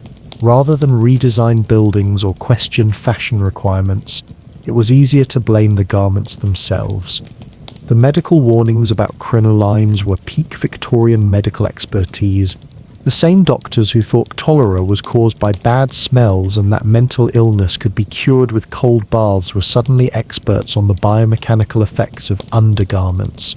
Their credibility on fashion-related health risks was roughly equivalent to their credibility on everything else, which is to say minimal.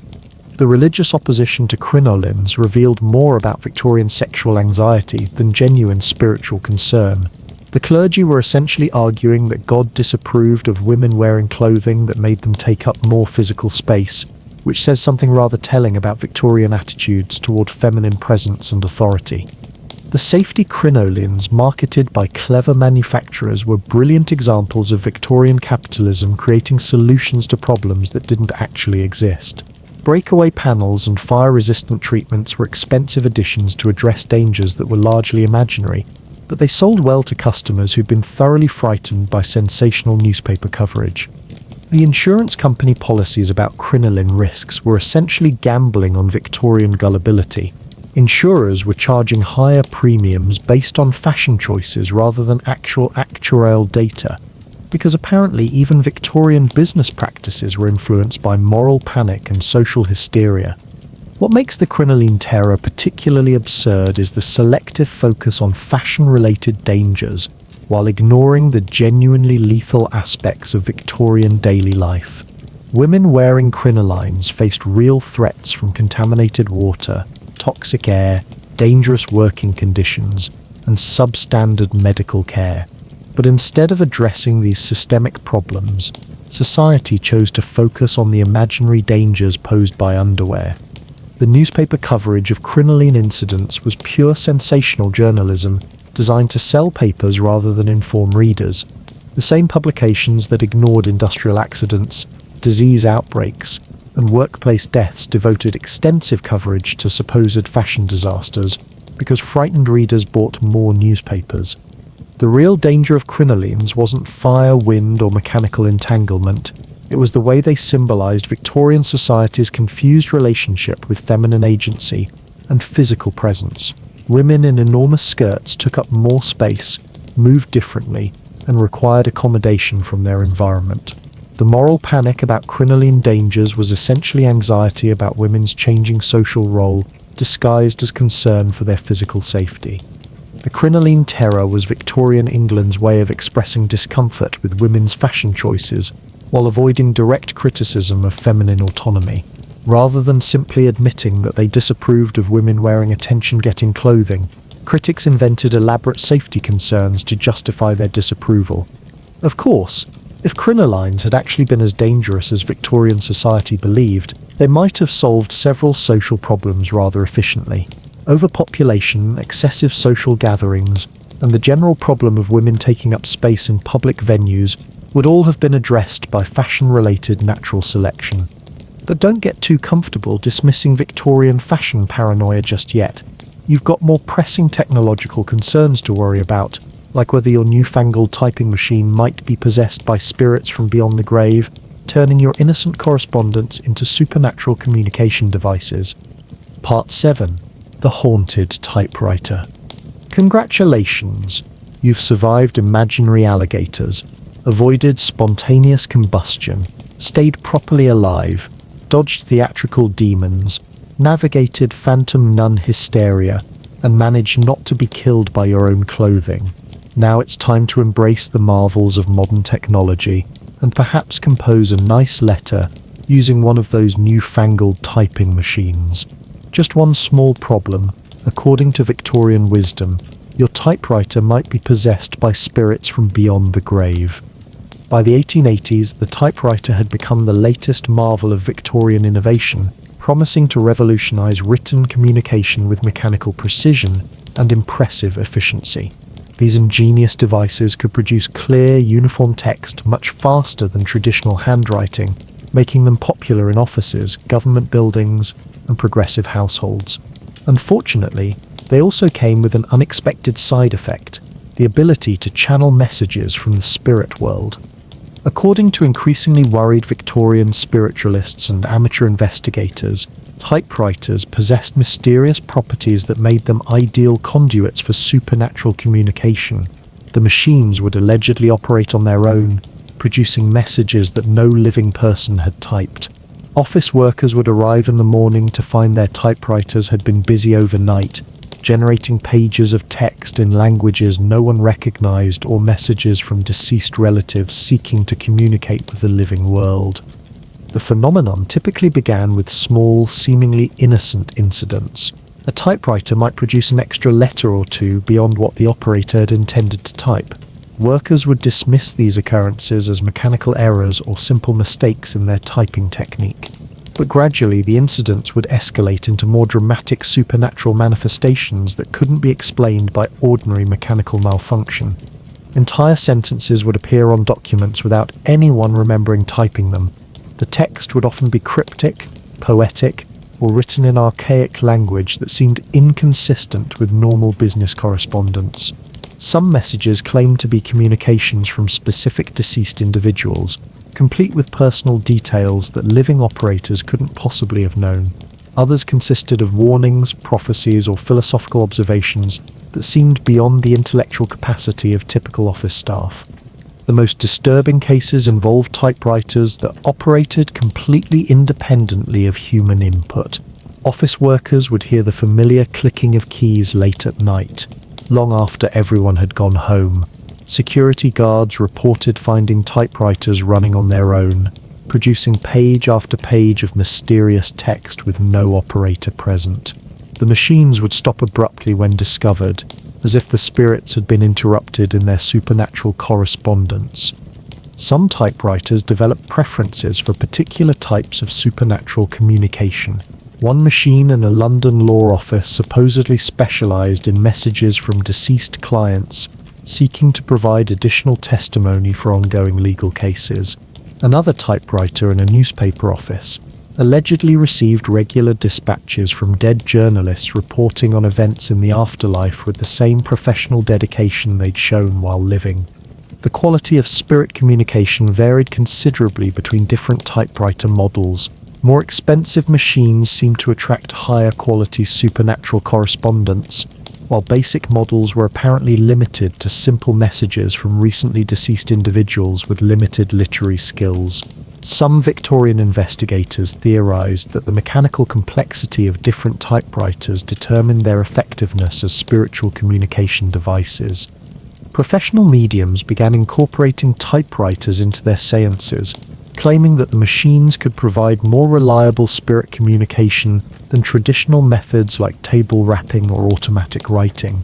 The typewritten messages were certainly more legible than typical seance communications, and the mechanical nature of their production seemed to lend additional credibility to supernatural claims. The typewriter manufacturing industry found itself in the awkward position of trying to address customer concerns about unintended spiritual features in their products. Some companies began including disclaimers about supernatural activity in their instruction manuals, while others marketed their machines' supposed psychic capabilities as selling points for customers interested in spiritual communication. Scientific investigators attempted to study the phenomenon using rigorous experimental methods. They set up controlled environments where typewriters could be monitored continuously, installed special detection equipment to identify unauthorized operation, and employed stenographers to verify the accuracy of supposedly supernatural communications. However, the spirits seemed remarkably camera-shy and rarely performed their typing tricks under laboratory conditions. Religious authorities were divided about the theological implications of haunted typewriters. Some clergymen argued that mechanical devices couldn't possibly channel spiritual communication, since divine messages required human souls as intermediaries. Others worried that typewriters might be attracting demonic rather than angelic influences, turning innocent office equipment into gateways for malevolent supernatural forces. The phenomenon reached its peak during the 1890s when several high-profile cases received extensive newspaper coverage. A typewriter in the offices of the Times allegedly produced a complete editorial criticizing the newspaper's coverage of supernatural phenomena, written in the distinctive style of a deceased former editor. Another incident involved a government typewriter that generated detailed military intelligence about enemy troop movements during a period when such information couldn't have been obtained through conventional espionage. Insurance companies began receiving claims for damages caused by supernatural typewriter activity. Customers argued that spirits had used their machines without permission, resulting in wasted paper, depleted ribbon supplies, and general wear on mechanical components. Some policies were modified to include specific exclusions for paranormal equipment usage, though determining the difference between supernatural and normal typewriter operation proved challenging for insurance investigators. The haunted typewriter phenomenon gradually declined as the technology became more commonplace and less mysterious. By the early 1900s, reports of supernatural typing incidents had decreased significantly, leading some observers to conclude that spirits had either lost interest in mechanical communication or had moved on to newer, more exciting technologies. Now then, let's take a moment to examine this absolutely brilliant example of Victorian technology panic with a sort of rational analysis that the era so desperately needed, shall we? The haunted typewriter phenomenon was essentially Victorian society's first encounter with what we might now recognize as technology-induced anxiety, combined with their remarkable talent for transforming mechanical glitches into supernatural entertainment. The fact that perfectly rational adults believed office equipment could channel messages from the dead suggests that Victorian understanding of both technology and the afterlife was somewhat limited. Let's start with the basic premise, shall we? The idea that spirits of the deceased would choose to communicate through typewriters rather than more traditional supernatural methods raises some interesting questions about afterlife priorities. Apparently, ghosts had embraced modern efficiency and decided that haunting was more effective when it involved proper documentation and legible formatting. The notion that different typewriter models attracted different qualities of spiritual communication was pure Victorian consumer thinking applied to supernatural phenomena. The suggestion that expensive machines produced higher quality ghost messages implies that the afterlife operates on the same class-based hierarchies as Victorian society, with deceased aristocrats refusing to communicate through budget office equipment. Those overnight typing sessions were particularly creative examples of Victorian imagination at work. The idea that spirits would sneak into offices after hours to catch up on their supernatural correspondence suggests a remarkably bureaucratic approach to haunting. Apparently, ghosts had embraced standard business hours and preferred to conduct their supernatural activities during off-peak times. The messages supposedly produced by spirit typewriters were conveniently consistent with Victorian expectations about supernatural communication. Cryptic prophecies, archaic language, and mysterious warnings were exactly what contemporary spiritualists expected ghosts to produce. The spirits never seemed to type anything mundane like grocery lists or complaints about the weather, which reveals something rather telling about their supposed literary preferences. The scientific investigations that consistently failed to document supernatural typewriter activity under controlled conditions should have been a significant clue about the phenomenon's authenticity. Spirits who could operate complex mechanical devices but were inexplicably deterred by laboratory conditions were displaying remarkably convenient shyness about public performance. The religious authorities' debates about typewriter theology were peak Victorian spiritual anxiety. The notion that divine communication required human souls as intermediaries, while demonic forces could operate machinery directly, suggests a rather specific understanding of supernatural technical capabilities that seems unlikely to have been based on actual theological scholarship.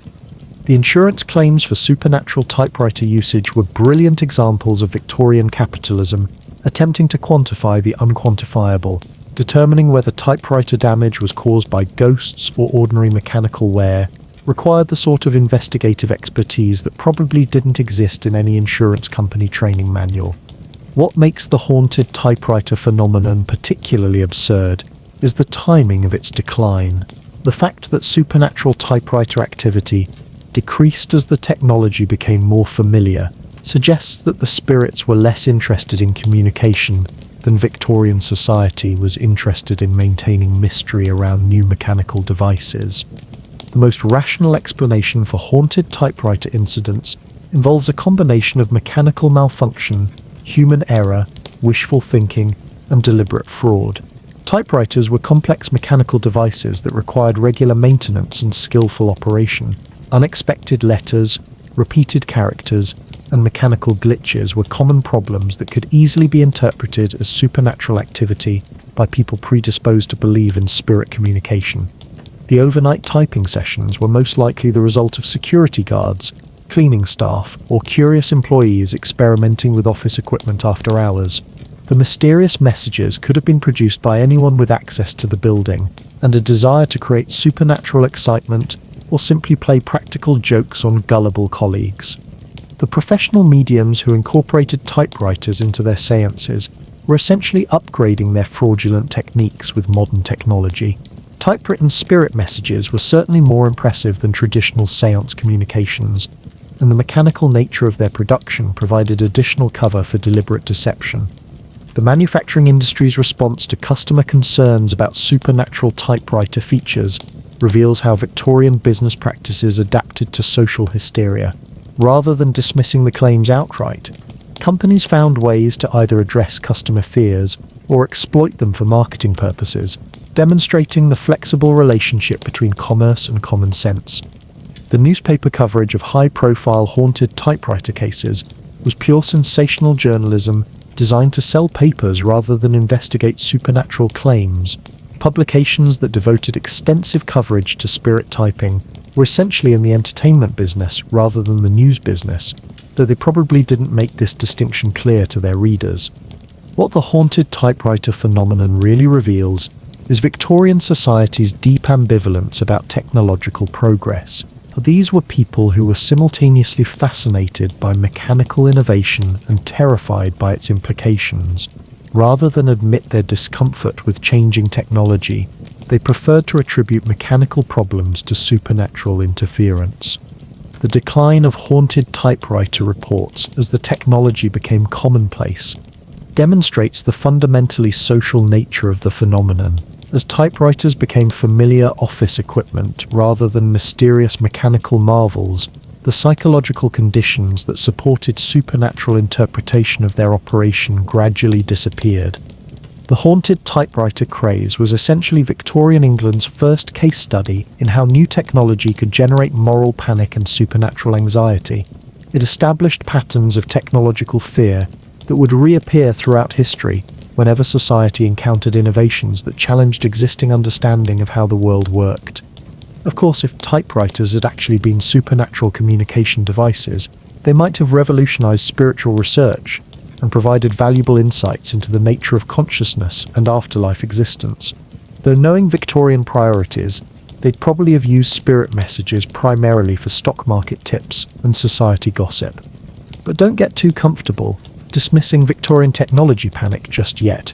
You've got more pressing personal concerns to worry about, like whether your physical appearance might indicate that you've been marked by Satan himself, because according to Victorian wisdom, certain bodily characteristics were clear signs of demonic influence that would make you permanently unmarriageable. Part 8. The Devil's Mark on Birthdays. Splendid.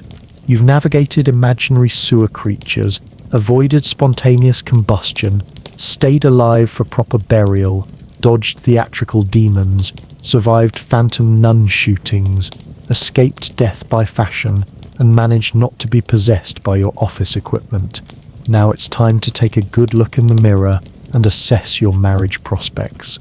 Just one tiny problem: if you were born with a birthmark, happen to be left-handed, or have red hair, Victorian society has some rather unfortunate news about your eternal soul.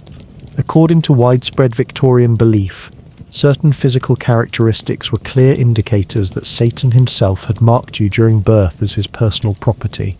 These devil's marks weren't subtle suggestions of supernatural influence. They were supposedly unmistakable signs that you'd been claimed by dark forces and were therefore unsuitable for polite society respectable employment, or decent marriage prospects. Birthmarks were considered the most obvious evidence of demonic interference. Victorian folklore insisted that these skin discolorations appeared when the devil touched infants during their birth, leaving permanent stains that marked them as belonging to his supernatural realm. The size, shape, and location of birthmarks were all interpreted as indicators of the specific type and degree of satanic influence affecting the unfortunate individual. Red birthmarks were considered particularly damning evidence of supernatural corruption. The crimson coloration was interpreted as blood from hell, permanently staining the skin of babies who'd been selected for demonic service. Larger birthmarks indicated greater satanic interest, while multiple marks suggested that the devil had been especially enthusiastic about claiming the child for his infernal purposes. Left-handedness was another clear sign of diabolical influence, according to Victorian superstition. The preference for using the sinister hand, literally the left hand in Latin, was considered unnatural and contrary to divine design. Children who showed left-handed tendencies were often subjected to aggressive correction efforts, including having their left hands tied behind their backs or beaten whenever they attempted to use them naturally. Red hair was perhaps the most socially damaging of all supposed devil's marks. Victorian society was convinced that auburn locks were supernatural indicators of a fiery temperament, magical abilities, or direct demonic heritage.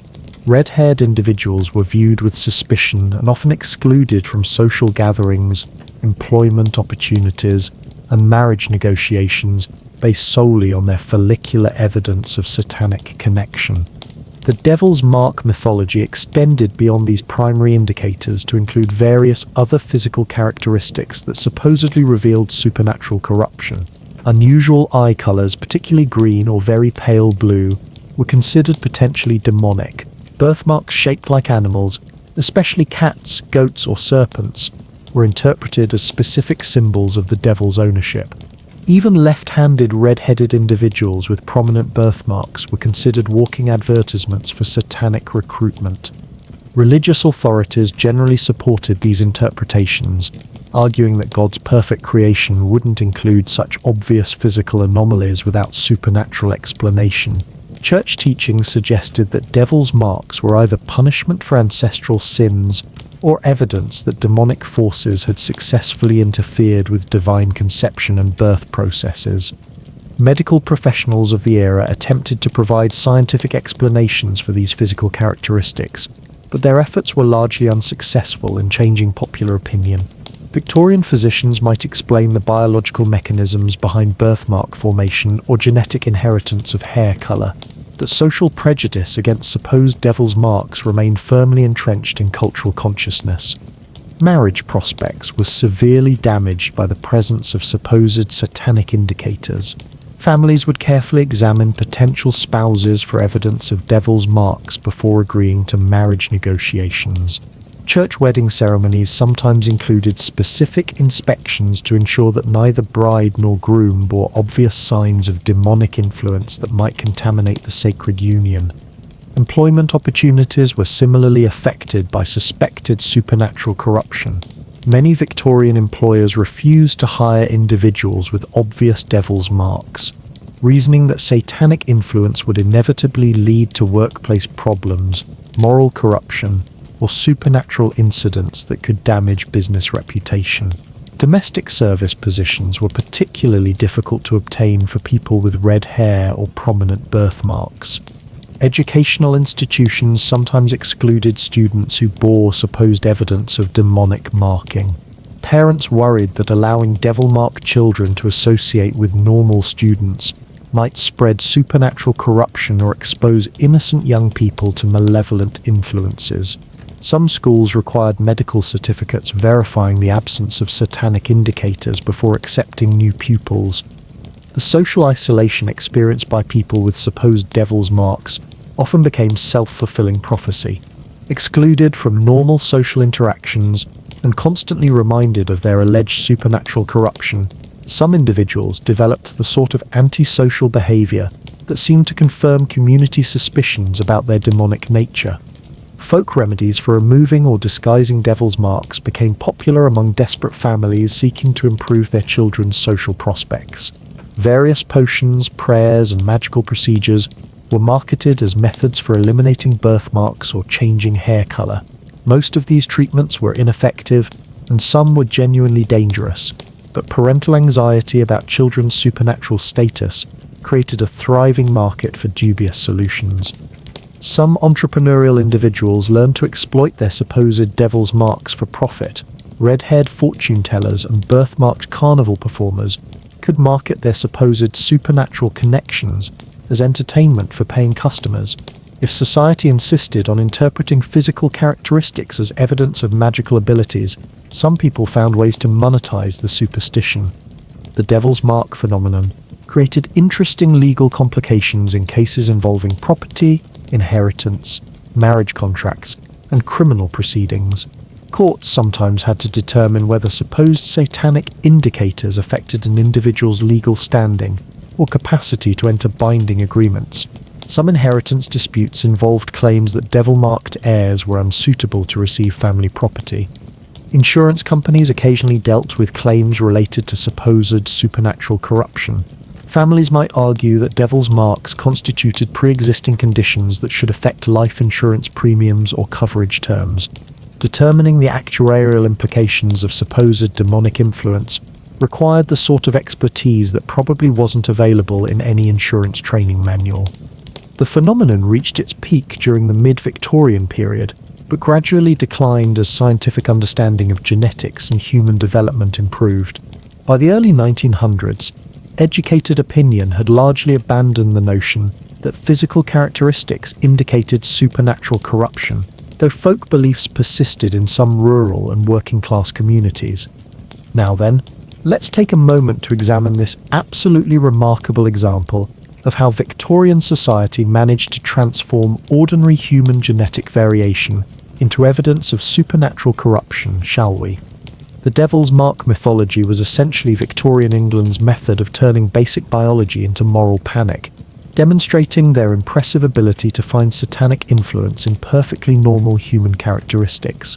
The fact that society genuinely believed birthmarks, left-handedness, and red hair were evidence of demonic corruption suggests that Victorian understanding of genetics was roughly equivalent to their grasp of basic hygiene. Let's start with those supposedly damning birthmarks, shall we?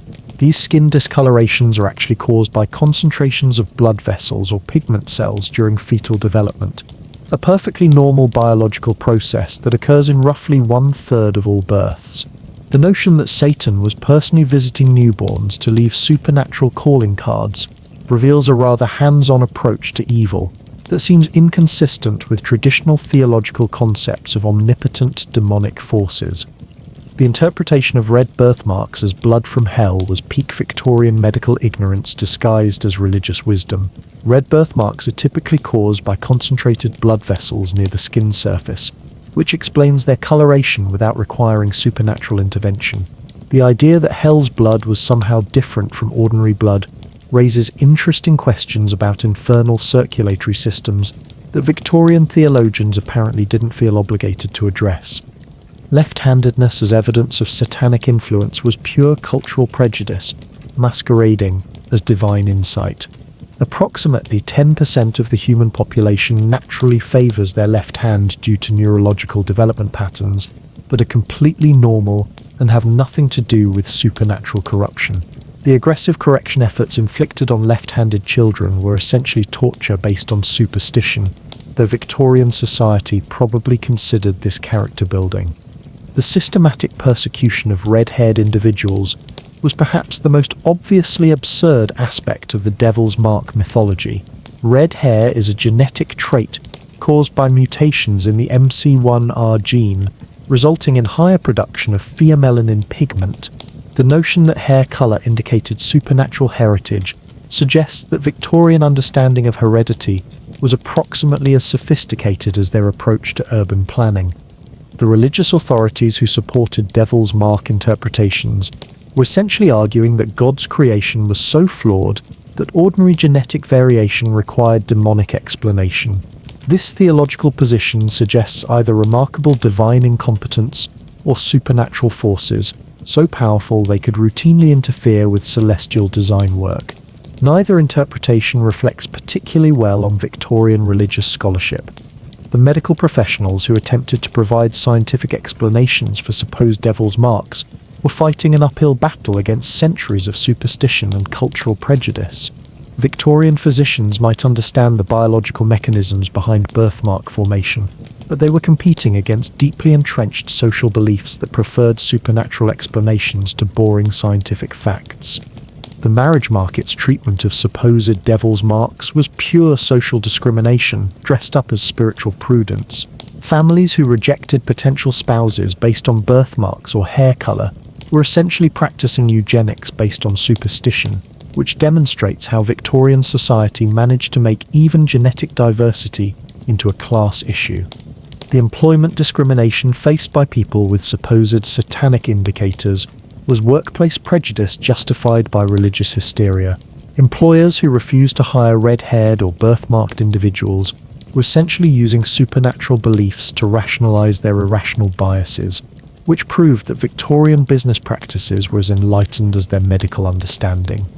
The educational exclusion of devil-marked children was systematic prejudice disguised as protective policy. Schools that refused admission to students with birthmarks or left-handed tendencies were essentially denying education based on genetic characteristics, which suggests that Victorian academic institutions were about as progressive as their industrial safety standards. The folk remedies marketed for removing devil's marks were brilliant examples of Victorian entrepreneurship exploiting parental anxiety for profit. Potions and procedures designed to eliminate birthmarks or change hair color were essentially cosmetic fraud based on supernatural fears, demonstrating how superstition could create entire industries dedicated to solving imaginary problems. The carnival performers who monetized their supposed devil's marks were perhaps the most sensible participants in the entire phenomenon. If society insisted on interpreting normal physical characteristics as evidence of magical abilities, at least some people found ways to profit from the collective delusion rather than simply suffering from it. The legal complications created by devil's mark beliefs were peak Victorian jurisprudence attempting to adjudicate supernatural claims. Courts that considered whether birthmarks affected legal standing were essentially trying to determine the contractual implications of supposed demonic corruption, which required legal expertise that probably wasn't covered in any law school curriculum. The insurance industry's approach to supposed supernatural corruption reveals how Victorian capitalism attempted to quantify the unquantifiable. Companies that considered devil's marks as pre-existing conditions were essentially trying to calculate actuarial risk based on religious superstition, which demonstrates how even business practices could be influenced by theological paranoia. What makes the devil's mark phenomenon particularly absurd is how it transformed human genetic diversity into evidence of moral corruption. Society took the natural biological variation that makes humans interesting and declared it evidence of supernatural evil, which suggests that Victorian appreciation for divine creation was somewhat limited. The gradual decline of devil's mark beliefs as scientific understanding improved demonstrates how education could eventually overcome superstition, though the process took considerably longer than it should have.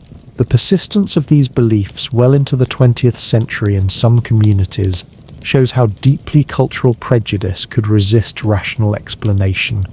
The most telling aspect of the devil's mark mythology is how it revealed Victorian society's need to find supernatural explanations for anything that didn't fit narrow definitions of normal appearance. Rather than celebrating human diversity or simply accepting genetic variation as natural, people chose to interpret physical differences as evidence of cosmic corruption. Of course, if devil's marks had actually indicated supernatural corruption, they might have provided useful information about character and moral reliability. Though knowing Victorian judgment, they'd probably have found ways to discriminate against people based on imaginary spiritual indicators, while ignoring actual behavioral evidence of moral character. But don't get too comfortable dismissing Victorian supernatural prejudice just yet. You've got more pressing domestic concerns to worry about. like whether the mirrors in your house might be trapping the souls of dead relatives. Because according to Victorian wisdom, proper funeral etiquette required covering all reflective surfaces to prevent spirits from becoming permanently trapped in your home decor. Part 9. Mirror spirits during funerals. Excellent.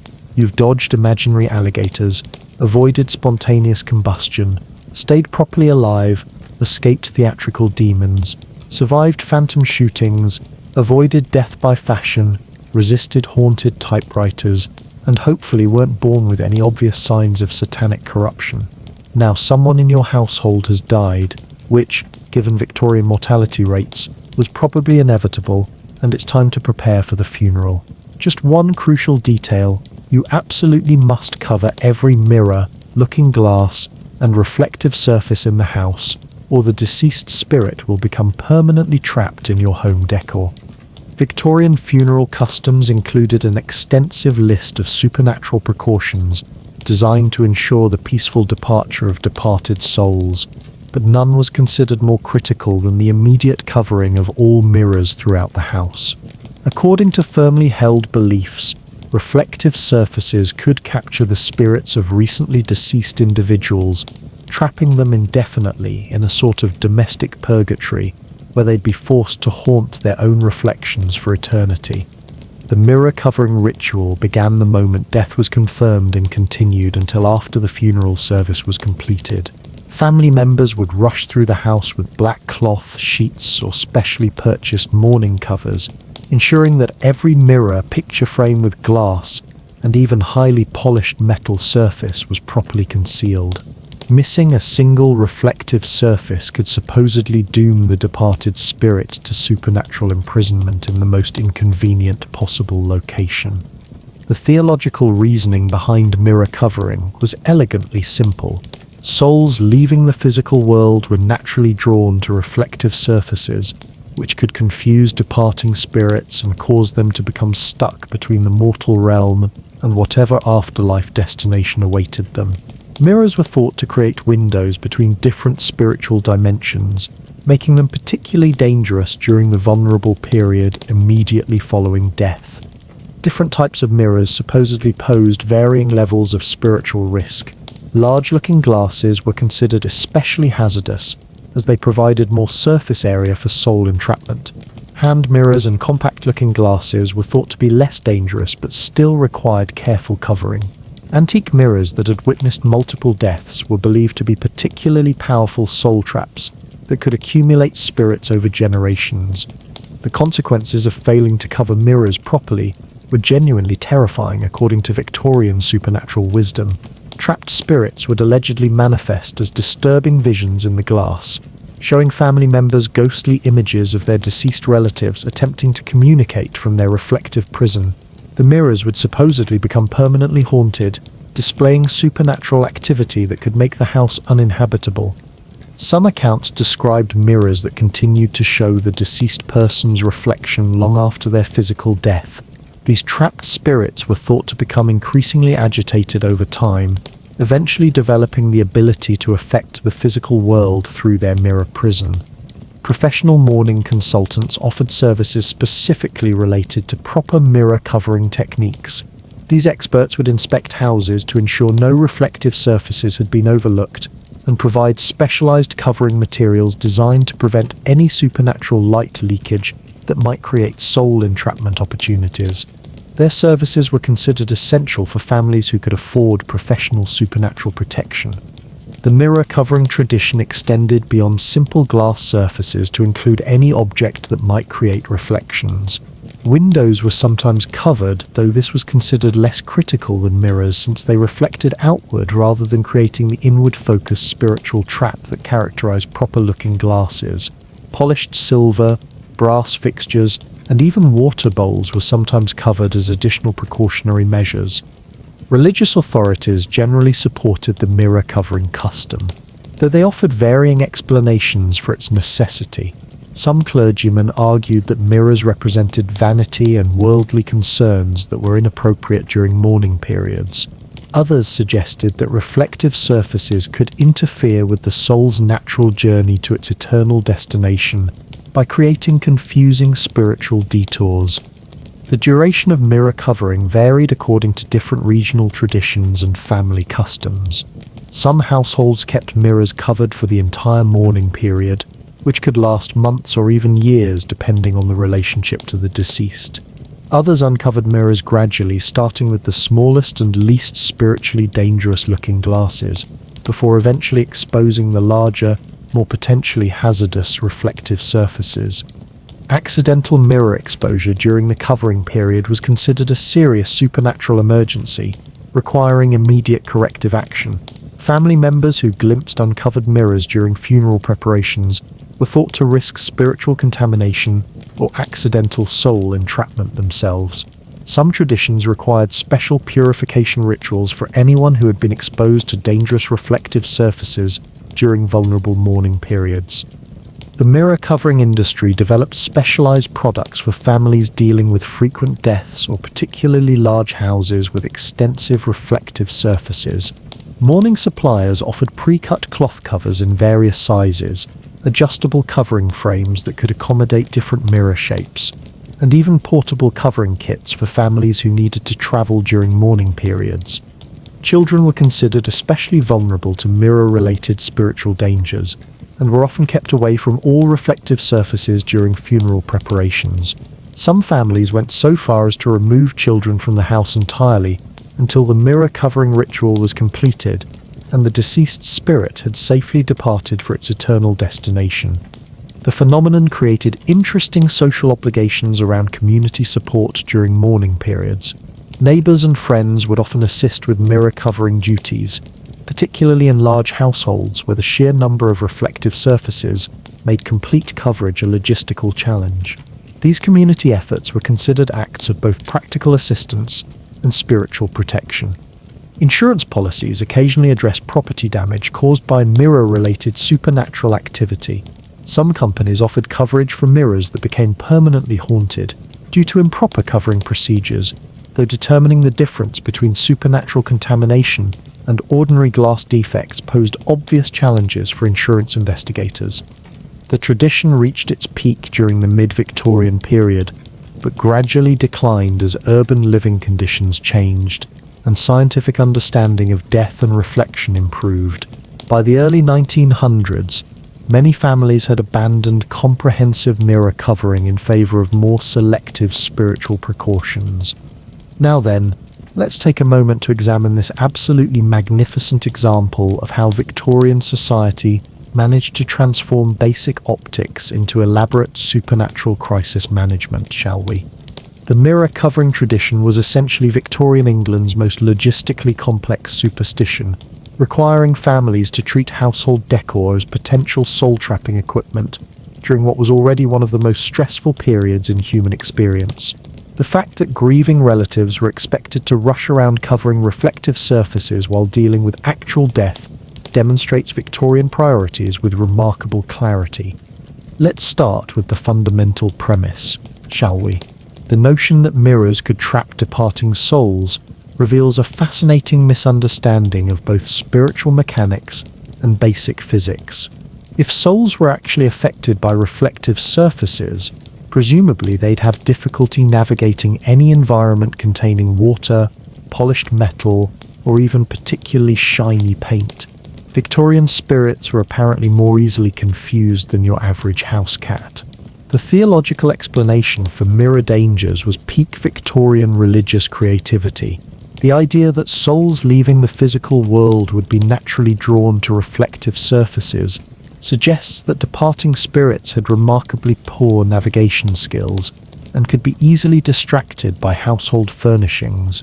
Apparently, the journey to eternal destinations was so psychologically challenging that even minor optical illusions could derail the entire process. The classification of different mirrors according to their spiritual danger levels was brilliant. Large mirrors being more dangerous than small ones implies that soul entrapment operated on principles similar to fishing.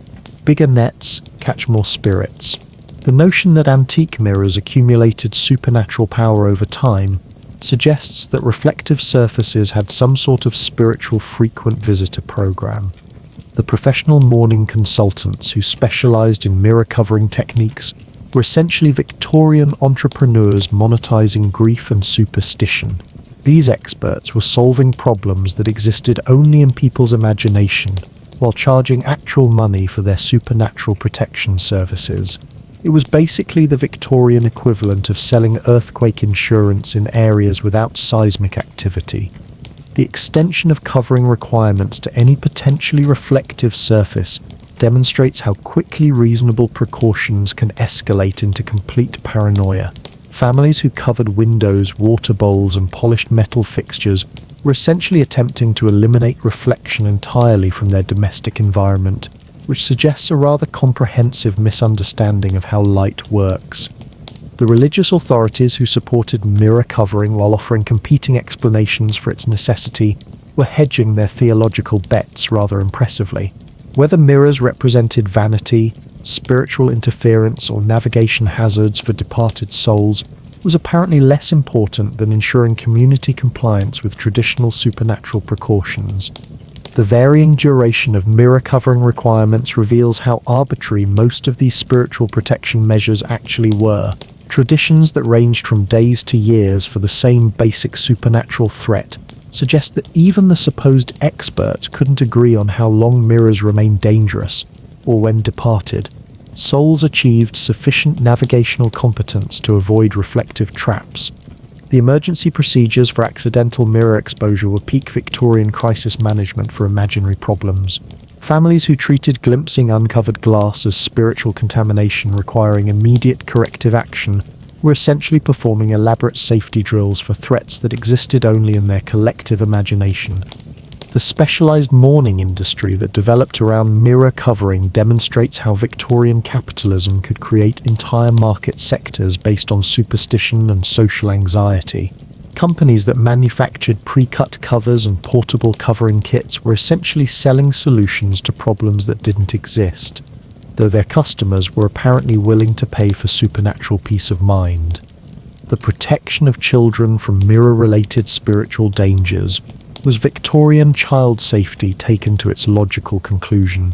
Families who removed children from houses during mirror covering procedures were protecting them from threats that were considerably less dangerous than the actual environmental hazards they faced daily, including contaminated water, toxic air, and general Victorian domestic conditions.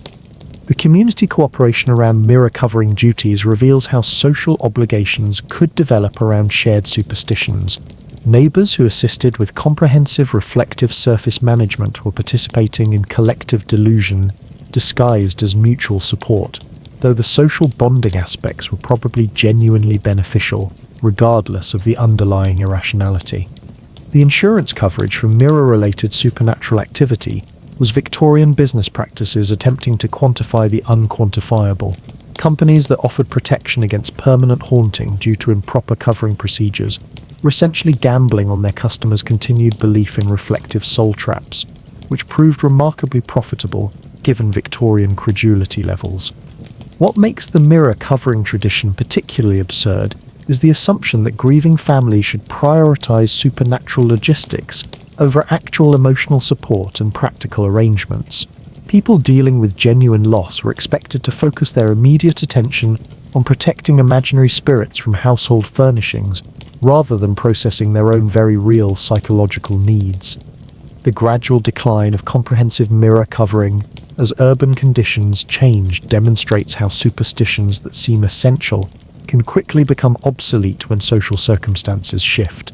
Traditions that were considered critical spiritual protection became optional customs and eventually disappeared entirely as people found more pressing concerns to occupy their attention. The most telling aspect of the mirror covering phenomenon is how it revealed Victorian society's need to maintain control over death through elaborate ritual procedures. Rather than accepting death as a natural process beyond human influence, people created complex supernatural management systems that gave them the illusion of protecting their departed loved ones through proper household maintenance. The tradition also demonstrates how Victorian society preferred to focus on imaginary spiritual dangers rather than addressing the very real public health issues that were actually killing people. Families who spent extensive time and money protecting mirrors from soul contamination were ignoring contaminated water supplies, toxic air pollution, and dangerous working conditions that posed genuine threats to the living. Of course, if mirrors had actually been capable of trapping departed souls, the tradition might have provided valuable spiritual protection services and genuine comfort to grieving families. Though knowing Victorian supernatural beliefs, they'd probably have found ways to make even legitimate spirit protection into a source of additional anxiety and social obligation. But don't get too comfortable dismissing Victorian funeral superstitions just yet.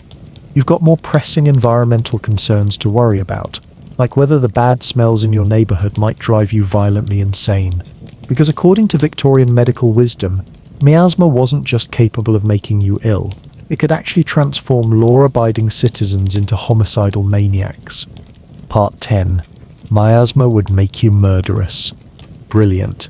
You've survived imaginary alligators, avoided spontaneous combustion, stayed alive for burial, dodged theatrical demons, escaped phantom shootings, avoided death by fashion, resisted haunted typewriters, hopefully weren't marked by Satan, and successfully protected your mirrors from soul contamination.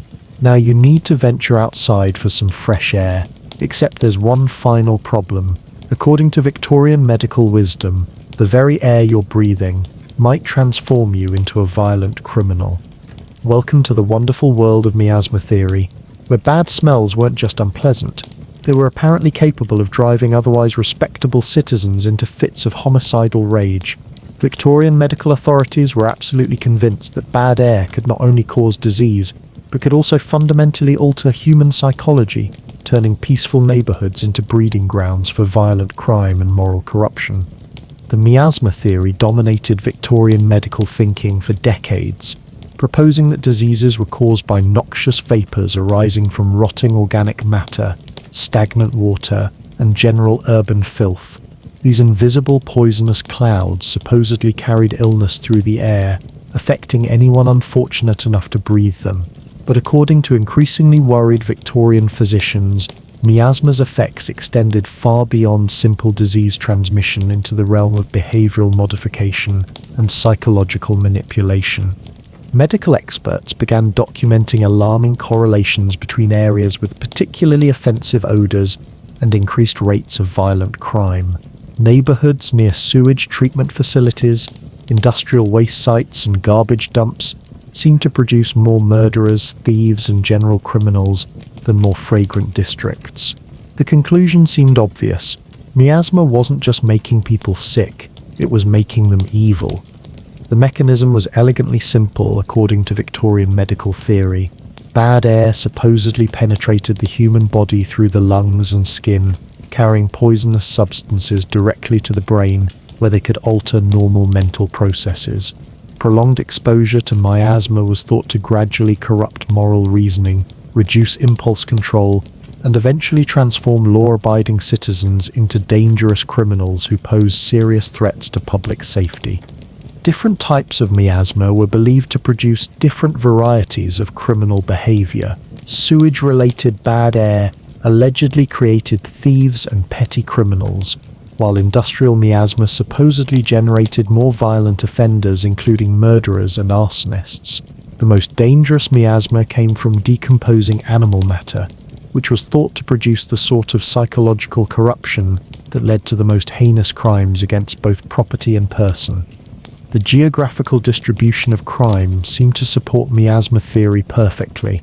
Victorian cities showed clear patterns where the most odorous districts also experienced the highest crime rates, while more pleasant-smelling neighbourhoods remained relatively peaceful and law-abiding. The correlation was so obvious that even skeptical observers had difficulty arguing against the connection between bad smells and criminal behaviour.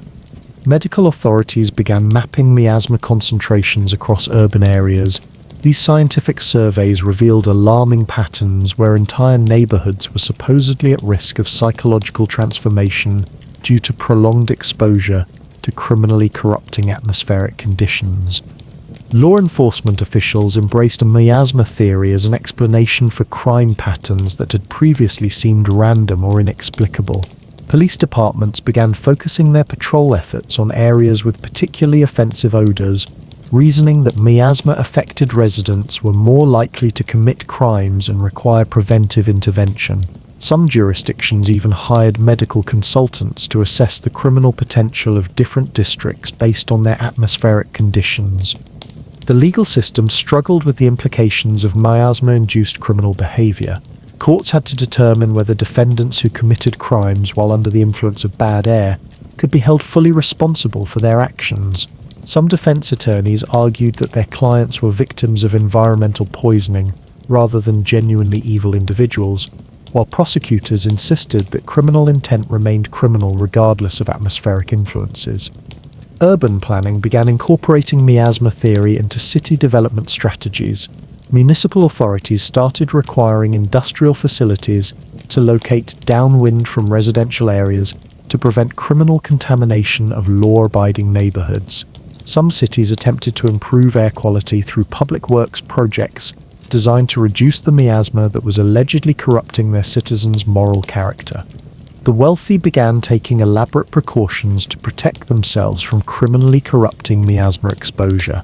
Affluent families installed sophisticated ventilation systems in their homes, hired medical consultants to assess air quality in potential residential areas, and even carried portable air purification devices when traveling through particularly odorous districts. Some wealthy individuals relocated entirely to avoid long-term psychological corruption from urban miasma.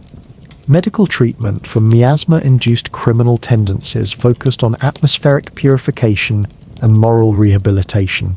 Physicians prescribed fresh air treatments, breathing exercises, and relocation to areas with better atmospheric conditions.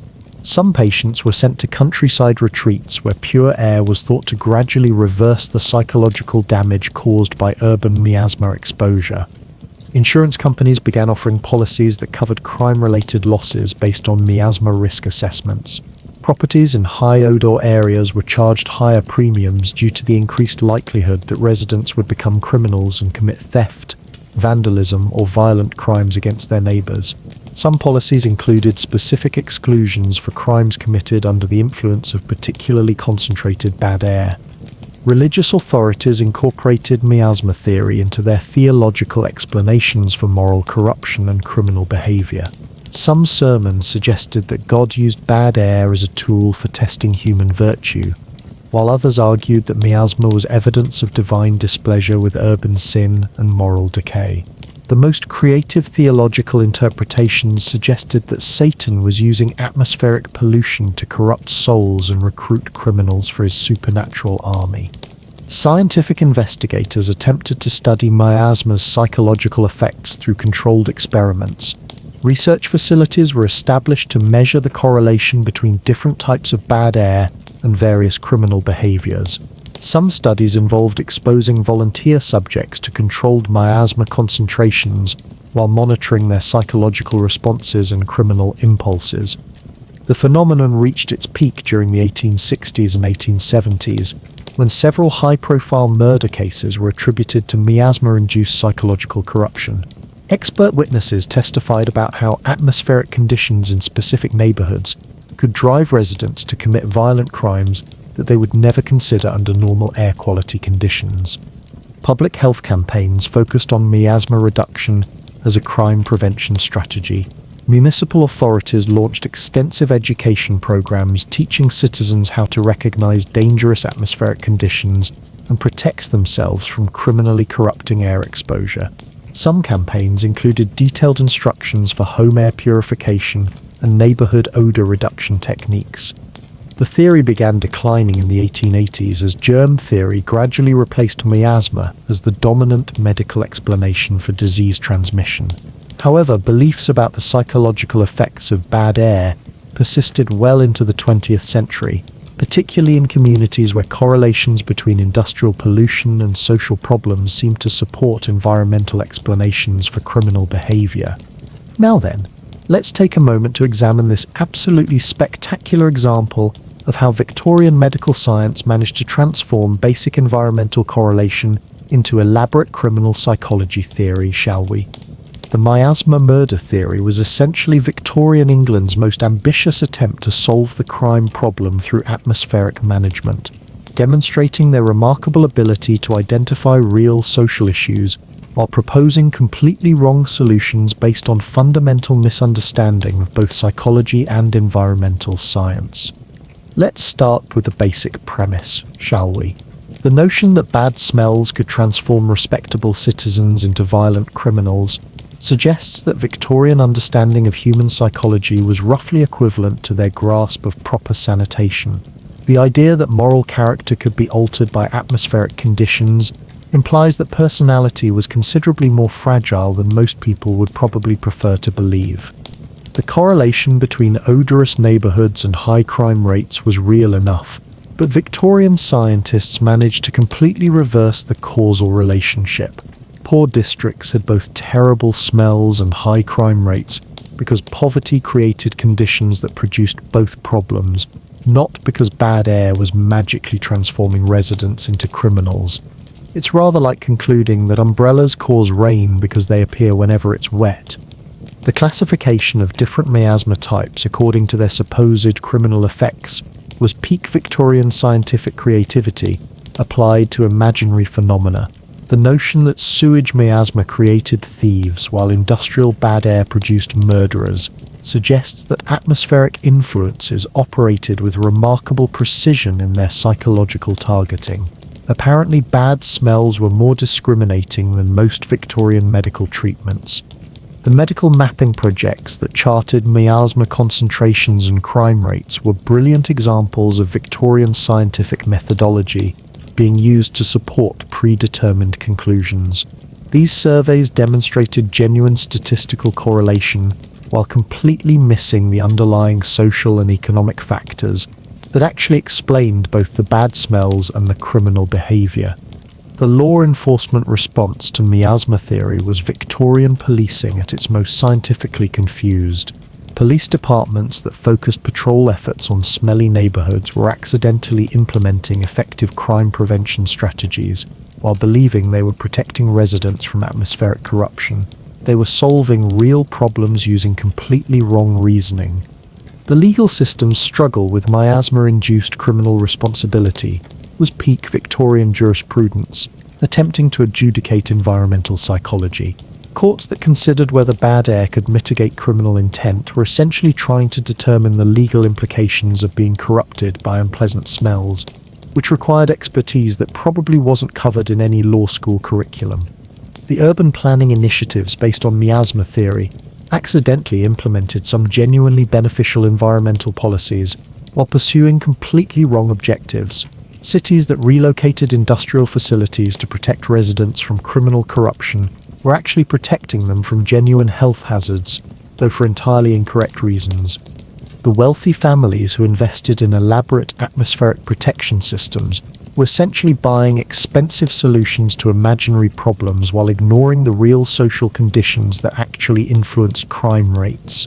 Their sophisticated ventilation systems probably improved their health, but they weren't protecting anyone from becoming murderers through bad air exposure. The medical treatments for miasma-induced criminal tendencies were Victorian therapeutic optimism applied to non-existent conditions. Physicians who prescribed fresh air treatments for psychological corruption were providing genuinely beneficial therapy while believing they were reversing atmospheric brain damage. Sometimes good medicine happens for completely wrong reasons. The insurance policies that covered miasma-related crime risks were Victorian capitalism attempting to quantify atmospheric criminal influence. Companies that charged higher premiums for properties in smelly areas were accidentally implementing sound risk assessment based on genuine social factors, while believing they were protecting against supernatural atmospheric corruption. The religious interpretations of miasma as divine crime creation tool were peak Victorian theology, attempting to incorporate bad smells into cosmic moral drama. Clergy who explained criminal behavior through atmospheric divine intervention were essentially arguing that God used unpleasant odors to test human virtue. which suggests rather specific theological priorities. The scientific studies attempting to measure miasma's psychological effects were Victorian research methodology pursuing completely wrong hypotheses with impressive dedication. Investigators who exposed volunteers to controlled bad air concentrations while monitoring criminal impulses were conducting genuine behavioral research based on fundamentally flawed theoretical assumptions. The public health campaigns that promoted miasma reduction as crime prevention strategy were accidentally effective social policy based on completely wrong causal analysis. Municipal authorities who taught citizens about atmospheric crime correlation were actually promoting general environmental improvement that did reduce both bad smells and social problems, though not through the mechanisms they believed. What makes the miasma murder theory particularly absurd is how it allowed Victorian society to address crime through environmental management, while avoiding any serious consideration of poverty, inequality, education, or economic opportunity. Rather than acknowledging that social conditions created both bad smells and criminal behavior, people preferred to believe that atmospheric corruption was mysteriously transforming good people into bad ones. The theory's persistence, despite obvious logical problems, demonstrates how attractive environmental explanations were compared to more complex social analysis. It was much easier to blame crime on bad air than to address the systemic issues that actually created both environmental degradation and criminal behavior in the same communities. The most telling aspect of miasma murder theory is how it reflected Victorian society's desperate need to find simple explanations for complex social problems, rather than confronting the uncomfortable reality that poverty, inequality, and social neglect created conditions for both environmental degradation and criminal behavior. It was much more comfortable to blame atmospheric corruption for transforming otherwise decent people into criminals. The gradual decline of miasma theory as germ theory gained acceptance reveals how scientific progress could eventually overcome even the most entrenched medical superstitions. Once doctors understood that diseases were caused by specific microorganisms rather than bad smells, the supposed psychological effects of atmospheric corruption became considerably less credible. The persistence of atmospheric crime correlation beliefs well into the 20th century demonstrates how appealing environmental explanations remained even after their scientific basis had been thoroughly debunked. Communities continued to blame air quality for social problems because environmental causes seemed more manageable than addressing systemic poverty and inequality. What miasma murder theory ultimately reveals is Victorian society's remarkable talent for identifying genuine problems while proposing completely wrong solutions. The correlation between industrial pollution and social dysfunction was real and important, but the causal mechanisms were considerably more complex than atmospheric criminal corruption. The theory also demonstrates how Victorian medical authority could transform speculation into accepted fact through confident presentation and official endorsement. When respected physicians and government authorities declared that bad air caused criminal behavior, public opinion accepted these claims despite their obvious logical problems. Of course, if miasma had actually been capable of transforming people into criminals, it might have provided a useful tool for understanding and preventing violent behavior. Victorian cities could have solved their crime problems through atmospheric management rather than addressing the more challenging issues of poverty, education, and social inequality. Instead, the miasma murder theory stands as a monument to Victorian scientific confidence, combined with fundamental misunderstanding of both environmental science and human psychology. It was essentially the 19th century equivalent of blaming video games for violence, identifying correlations while completely missing the actual causal relationships. But perhaps that's fitting for a society that managed to believe in sewer alligators, spontaneous human combustion, demonic typewriters, and all the other magnificent nonsense we've explored. Victorian London was a place where anything seemed possible, including the notion that bad smells could turn you into a murderer. The truth is, Victorian London was dangerous enough without adding imaginary atmospheric criminal corruption to the mix. You could die from contaminated water, toxic air, industrial accidents, disease, crime, or simple poverty. The real threats were everywhere, obvious, and largely preventable through proper social policy and public health measures.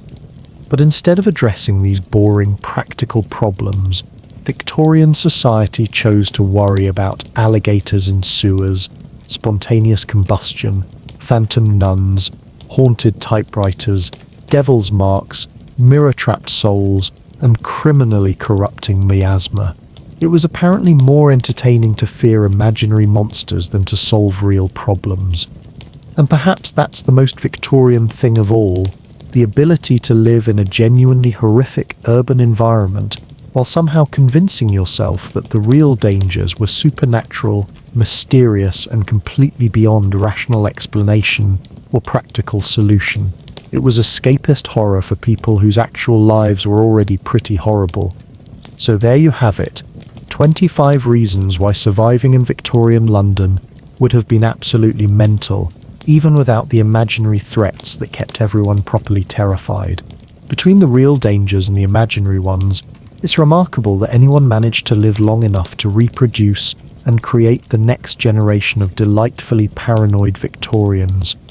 The next time you complain about modern urban life, just remember that you're not worried about being eaten by sewer alligators, spontaneously combusting, being buried alive, getting terrorized by theatrical demons, shot by phantom nun hunters, killed by your clothing, possessed by office equipment, marked by Satan, having your soul trapped in mirrors, or driven to murder by bad smells.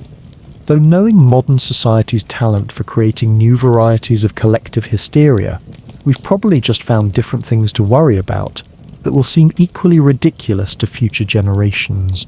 But at least our urban legends don't usually involve quite so much fire, supernatural corruption, and general atmospheric homicide. Congratulations on surviving this journey through Victorian urban mythology. You're now fully qualified to appreciate just how magnificently mental 19th century London actually was, and hopefully grateful that you don't have to live there, because trust me, between the real dangers and the imaginary ones, Victorian London was basically one giant death trap with delusions of grandeur. And that, dear viewers, is why Victorian urban myths were absolutely brilliant, completely insane, and proof that humans will believe literally anything if it's presented with sufficient confidence and social authority. The only thing more dangerous than Victorian London itself was Victorian imagination about Victorian London. Stay safe out there in your modern world, where the worst urban legends involve haunted TikTok videos and possessed smartphones. At least our supernatural technology fears don't usually involve actual flames or manual labour. Part 11. The Corpse Snatcher at the Morgue. You've finally achieved the ultimate Victorian accomplishment, dying peacefully in your own bed. Time to rest in eternal dignity, knowing your mortal remains will be treated with proper respect. Except there's one tiny problem according to Victorian paranoia. Medical students and professional body snatchers are still secretly paying premium prices to dig up your corpse for anatomy lessons. Despite the Anatomy Act of 1832, which was supposed to provide legal sources of cadavers for medical education, the fear was so widespread that people genuinely believed professional corpse snatchers were operating sophisticated criminal networks, complete with inside informants, specialized equipment, and premium pricing structures for particularly fresh or interesting specimens. The terror wasn't entirely unreasonable given recent history. Before 1832, body snatching had indeed been a legitimate criminal enterprise, with resurrection men making decent livings by supplying medical schools with illegally obtained corpses. The most famous practitioners, Burke and Hare, had even graduated from grave robbing to murder when demand exceeded the natural supply of dead bodies. These historical precedents created lasting anxiety about what happened to bodies after burial. According to Victorian folklore, modern body snatchers had simply adapted their methods to avoid detection under the new legal framework. They allegedly maintained detailed surveillance of local cemeteries, monitoring recent burials and assessing the commercial potential of newly interred corpses. The most valuable specimens were supposedly fresh graves containing young, healthy individuals who died from accidents rather than disease. The supposed criminal network was Part 12, Hairpin Brain Death. You've managed to avoid having your corpse stolen by imaginary resurrection networks. Excellent. Now it's time to get properly dressed for Victorian society, which means adorning yourself with the latest fashionable accessories. Just one small problem if you're a woman: those decorative hatpins holding your stylish headwear in place are apparently tiny spears of death, waiting for the slightest excuse to penetrate your skull and scramble your brains like Victorian eggs. According to widespread Victorian medical paranoia, the long, sharp pins used to secure elaborate ladies' hats were essentially miniature javelins poised to commit accidental homicide at the first opportunity. These innocent fashion accessories were supposedly so dangerous that a simple stumble, sudden movement, or unexpected jolt could drive them straight through a woman's skull and into her brain, causing instant death with remarkable efficiency. The hatpin death phenomenon was considered such a serious threat that Victorian medical journals published detailed warnings about the anatomical dangers of fashionable headwear. Physicians described terrifying scenarios where women could be killed by their own accessories during routine daily activities, like climbing stairs, riding in carriages, or simply turning their heads too quickly during conversation. The pins themselves were indeed impressively long and sharp, often extending 6 to 8 inches from the hat to ensure secure attachment of the increasingly elaborate headwear that Victorian fashion demanded. These metal spikes were designed to penetrate multiple layers of hair, padding, and decorative materials, which meant they were certainly capable of penetrating human flesh if circumstances aligned, unfortunately. Medical experts theorized that the combination of pin length, skull proximity, and normal head movement created constant opportunities for accidental brain penetration. A woman bending forward to pick up a dropped handkerchief could supposedly drive her hatpin directly into her temporal lobe. Turning suddenly to respond to a greeting might result in fatal puncture wounds to critical brain regions. The danger was supposedly multiplied by the unpredictable nature of Victorian transportation and social situations. Carriage accidents could transform fashionable accessories into deadly weapons as passengers were thrown around during crashes. Dancing at social gatherings allegedly created numerous opportunities for pins to shift position and find vulnerable entry points into skulls. Some accounts described women who had suffered non-fatal hatpin injuries, developing partial paralysis, speech difficulties, or personality changes after their accessories had penetrated less critical brain regions. These survivors served as warnings about the catastrophic potential of fashion choices that prioritize style over basic cranial safety. The most terrifying scenarios involved multiple women in close proximity, where one person's accidental hatpin displacement could injure innocent bystanders. Victorian social gatherings were supposedly potential massacre sites, where elaborately pinned hats could create chain reactions of accidental brain injuries among unsuspecting participants.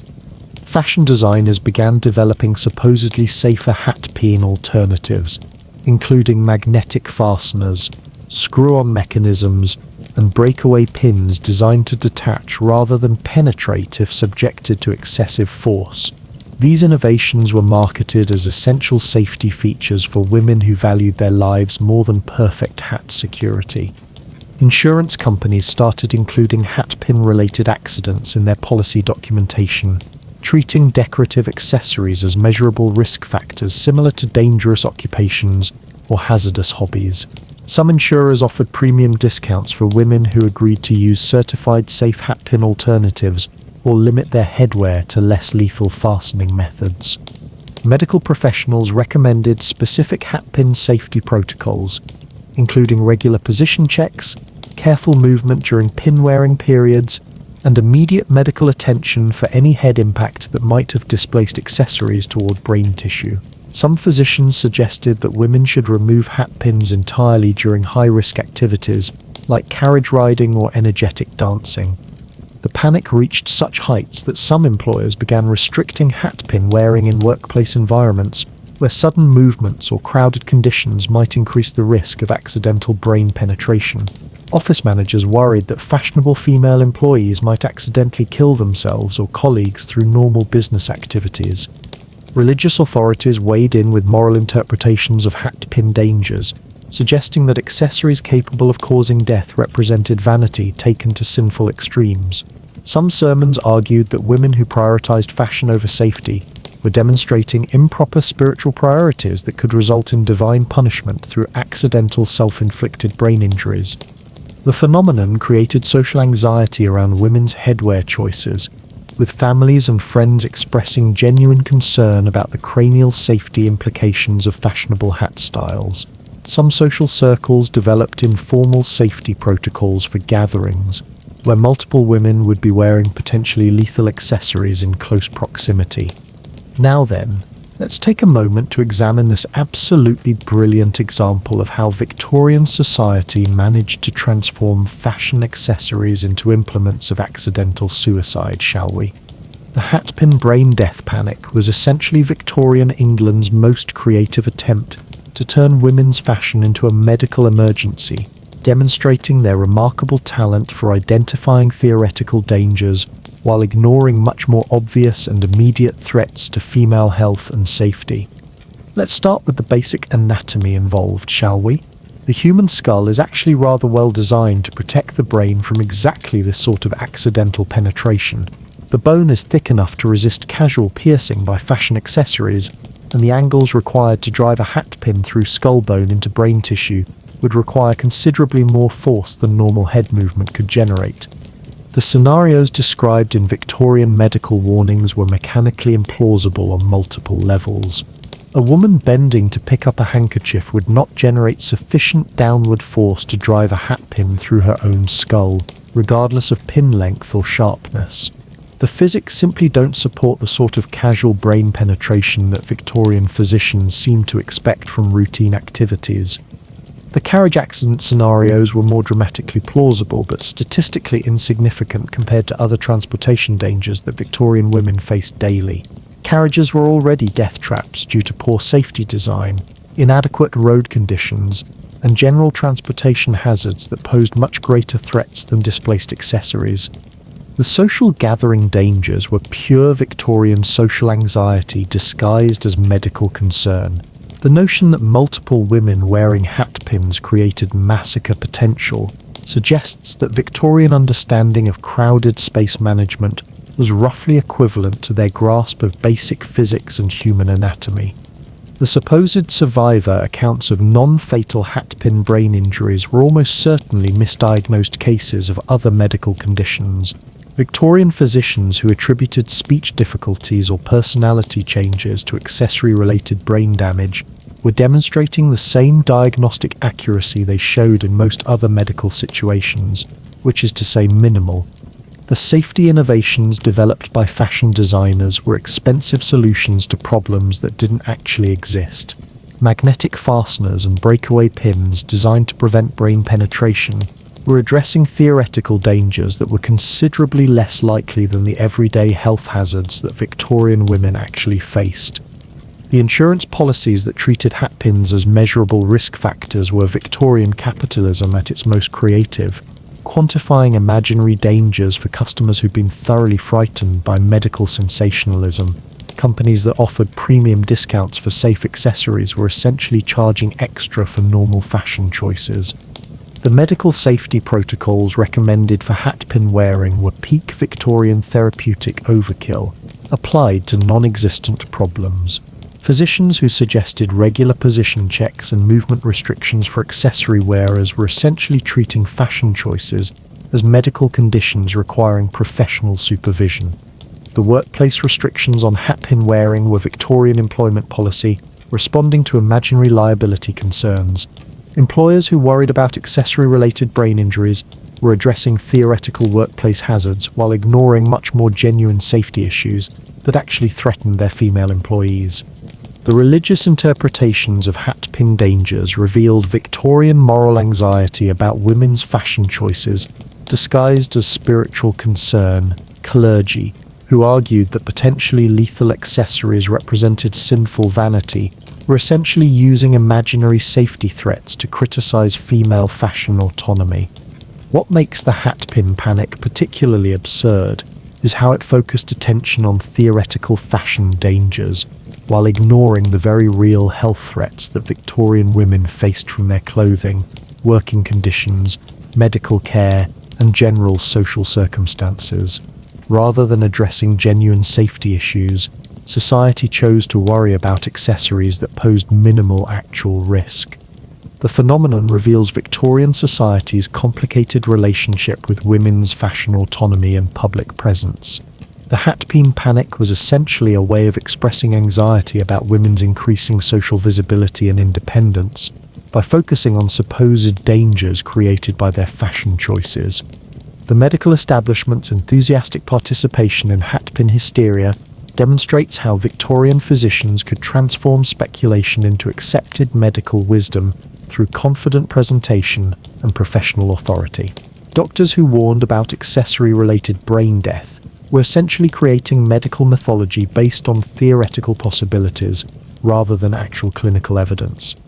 The most telling aspect of the hatpin phenomenon is how it allowed Victorian society to express concern about women's safety while focusing on imaginary threats rather than genuine social problems. It was much easier to worry about fashion accessories than to address the systemic issues that actually endangered women's health and welfare. Of course, if hatpins had actually been as dangerous as Victorian society believed, they might have provided useful lessons about the relationship between fashion choices and personal safety. Though knowing Victorian priorities, they'd probably have focused more on restricting women's accessories than on improving overall social conditions. The hatpin brain death panic was basically Victorian England's way of turning women's fashion into a horror movie, where innocent accessories could suddenly become instruments of accidental death. It was pure theatrical anxiety about theoretical dangers that existed mainly in medical imagination rather than actual clinical experience. But don't get too comfortable dismissing Victorian fashion paranoia just yet. You've got more pressing entertainment concerns to worry about, like whether the circus performers coming to town might actually be supernatural beings plotting to infiltrate civilized society. Because according to Victorian wisdom, carnival children weren't just unusual, they were potentially dangerous creatures with mysterious origins and sinister intentions. Part 13. Sinister Circus Children. You've successfully avoided brain death by hatpin. Brilliant. Now it's time for some wholesome family entertainment at the travelling circus that's just arrived in town. Perfect opportunity to enjoy some harmless acrobatics and amusing animal acts with the children. Just one small problem, according to Victorian folklore.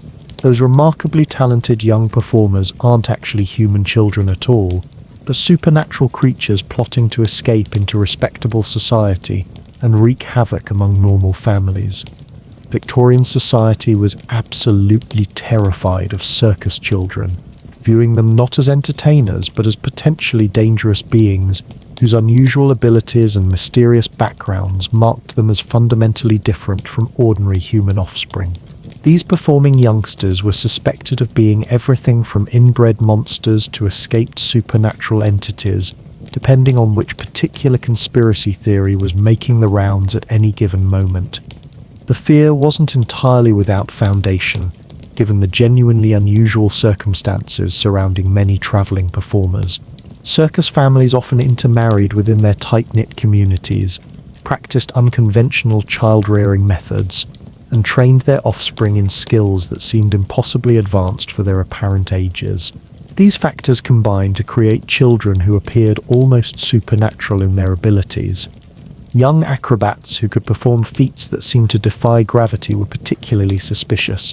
Victorian audiences watched in amazement as tiny performers executed complex aerial maneuvers, displayed impossible flexibility, or demonstrated strength that seemed inconsistent with their small size. Rather than appreciating dedicated training and natural talent, observers began wondering whether these abilities indicated non-human origins. The most disturbing theories suggested that circus children were the products of deliberate breeding programs designed to create superior performers through selective reproduction and genetic manipulation. These alleged experiments supposedly produced offspring with enhanced physical capabilities, unusual intelligence, or supernatural powers that made them ideally suited for entertainment careers, but fundamentally unsuited for normal social integration. Other folklore claimed that circus children were actually changelings, supernatural beings who had been substituted for human infants and raised by traveling performers who understood their true nature. These theories explain both their remarkable abilities and their apparent comfort with the nomadic lifestyle that would be traumatic for normal children. The most paranoid versions suggested that circus children were actively plotting to escape their entertainment careers and infiltrate respectable Victorian families. According to these theories, the young performers were using their circus training as preparation for more sinister activities once they gained access to normal society.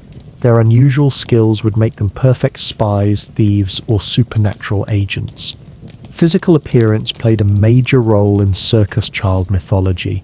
Performers with unusual facial features, distinctive body proportions, or uncommon coloring were automatically suspect. Victorian audiences interpreted these characteristics as evidence of non-human heritage rather than simple genetic variation or the effects of specialized training regimens. The children's apparent psychological differences also fueled supernatural speculation. Young performers who seemed unusually mature, displayed advanced emotional control, or demonstrated sophisticated understanding of adult behavior were viewed with suspicion. Rather than recognizing the effects of premature exposure to adult responsibilities, observers assumed these traits indicated supernatural intelligence or inhuman psychology. Family relationships within circus communities were viewed as particularly suspicious evidence of abnormal social organization. The close-knit extended families common among traveling performers were interpreted as evidence of inbreeding, supernatural bonding, or cultish behavior designed to maintain secrecy about the children's true nature. Educational authorities expressed concern about circus children who occasionally attended regular schools during winter seasons, when circuses remained stationary. Teachers reported that these students displayed unusual knowledge in some areas while remaining completely ignorant about topics that normal children learned naturally. This uneven educational development was cited as evidence of supernatural rather than simply unconventional upbringing. Religious leaders worried about the spiritual implications of circus children who seemed comfortable with practices and beliefs that differed from conventional Christianity. Some performers came from families with unusual religious traditions, practiced folk magic, or simply maintained cultural customs that seemed foreign and potentially dangerous to Victorian sensibilities. Law enforcement occasionally dealt with complaints about circus children who were suspected of supernatural activities or crimes that seemed to require inhuman abilities. Local constables received reports of young performers who allegedly committed impossible thefts, displayed supernatural strength, or demonstrated abilities that couldn't be explained through normal criminal methods. Medical professionals who examined circus children reported findings that seemed to support supernatural theories about their origins. Unusual bone density, remarkable muscle development, or physiological adaptations that enhanced performance abilities were interpreted as evidence of non-human heritage, rather than the predictable results of intensive physical training from early childhood. The entertainment industry itself sometimes encouraged supernatural speculation about circus children as a marketing strategy. Promotional materials that emphasized the mysterious origins or impossible abilities of young performers helped draw larger audiences who were eager to witness genuine supernatural phenomena rather than simply skilled entertainment. Insurance companies struggled with policies covering circus children, since determining appropriate coverage required assessing whether supernatural abilities created additional liability risks. Some insurers refused to cover young performers entirely, while others charged premium rates for families whose children displayed abilities that seemed to transcend normal human limitations. Now then, let's take a moment to examine this absolutely magnificent example of how Victorian society managed to transform child performers into supernatural threats, shall we? The sinister circus children panic was essentially Victorian England's most creative attempt to turn talented young entertainers into monsters, demonstrating their remarkable ability to view exceptional human achievement as evidence of supernatural corruption rather than dedication and skill. Let's start with those supposedly impossible physical abilities, shall we?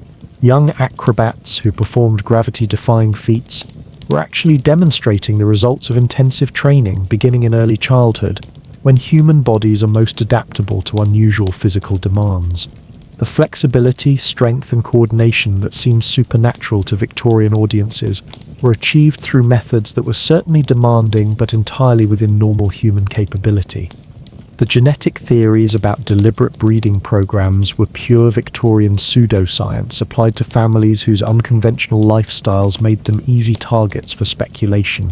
Circus families did tend to intermarry, but this was due to social isolation and shared cultural values rather than systematic attempts to create superhuman offspring through genetic manipulation. The changeling theories revealed more about Victorian anxiety regarding childhood development than actual supernatural substitution. Children raised in circus environments did develop differently from their mainstream peers, but this was due to their unusual training regimens and social circumstances rather than non-human origins. The infiltration conspiracy theories were classic Victorian paranoia about social outsiders who possessed skills that mainstream society found threatening. Rather than appreciating the dedication required to develop exceptional abilities, people preferred to imagine sinister plots involving supernatural agents seeking to destroy normal family structures. The physical appearance concerns were essentially prejudice against people whose genetic heritage, training effects, or cultural practices made them look different from Victorian social norms. Unusual facial features or body proportions were interpreted as evidence of supernatural corruption rather than simple human diversity. The psychological differences observed in circus children were entirely predictable, given their unconventional upbringing and early exposure to adult responsibilities.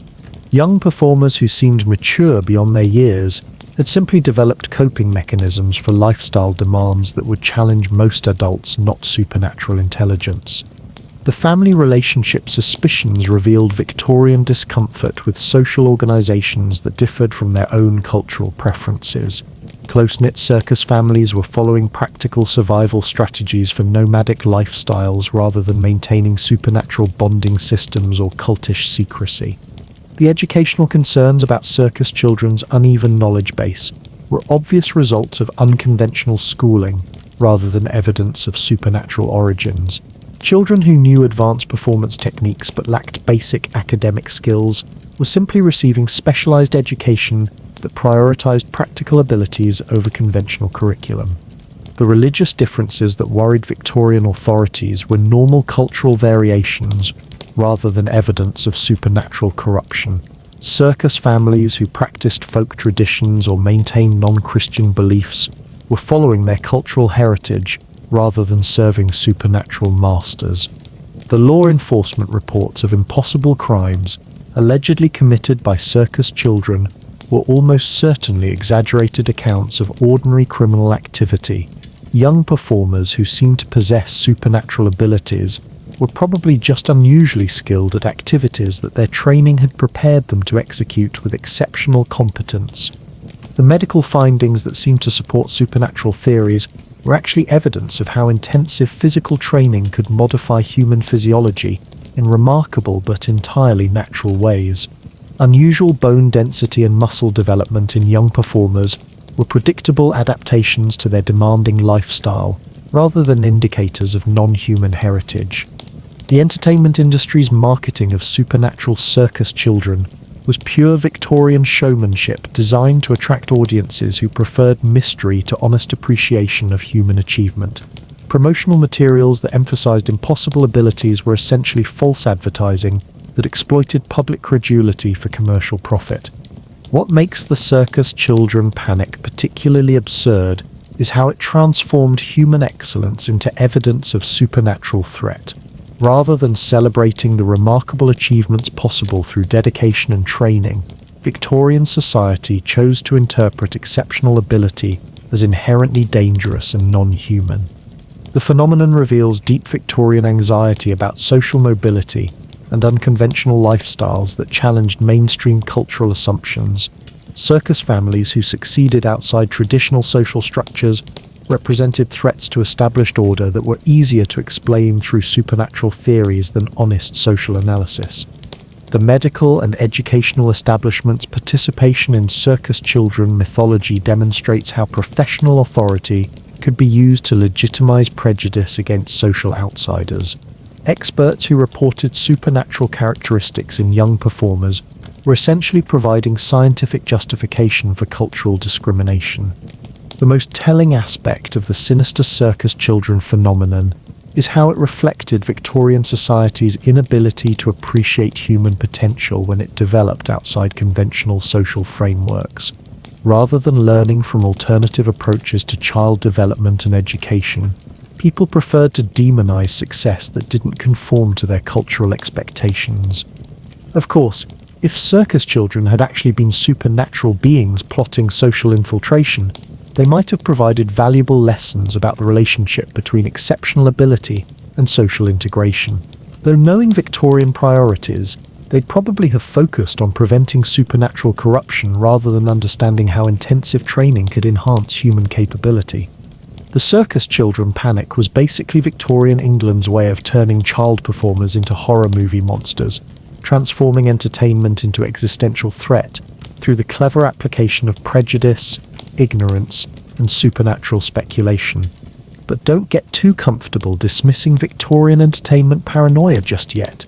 You've got more pressing technological concerns to worry about, like whether the new telegraph system might be carrying supernatural passengers along with your messages.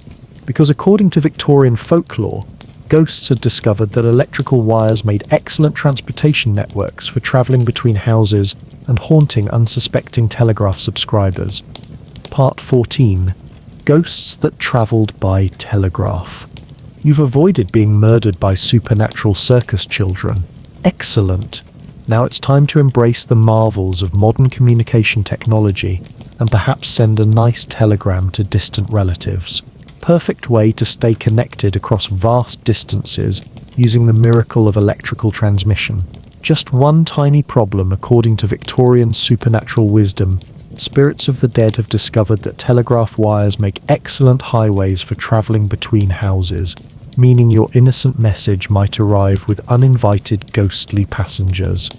The rise of electrical communication technology in the Victorian era coincided with an explosion of spiritualist beliefs about supernatural entities' ability to manipulate and travel through electrical systems. Telegraph networks, which carried messages across continents using mysterious electrical forces, seemed like perfect conduits for ghostly communication and transportation. According to widespread Victorian folklore, spirits could ride electrical current along telegraph wires, using the network of cables that connected homes and businesses as a supernatural transportation system. Ghosts were supposedly able to enter the telegraph system at any connection point and emerge wherever electrical wires terminated, essentially turning the entire communication infrastructure into a vast network of haunted pathways. The phenomenon allegedly began with simple telegraph malfunctions that seemed to have supernatural explanations. Messages would arrive garbled with additional text that no sender remembered typing. Telegraph keys would operate on their own, producing mysterious communications in the middle of the night. Equipment would malfunction in ways that seemed intelligent and purposeful rather than random mechanical failure. Telegraph operators became unwitting witnesses to supernatural activity as they worked the night shifts maintaining communication networks.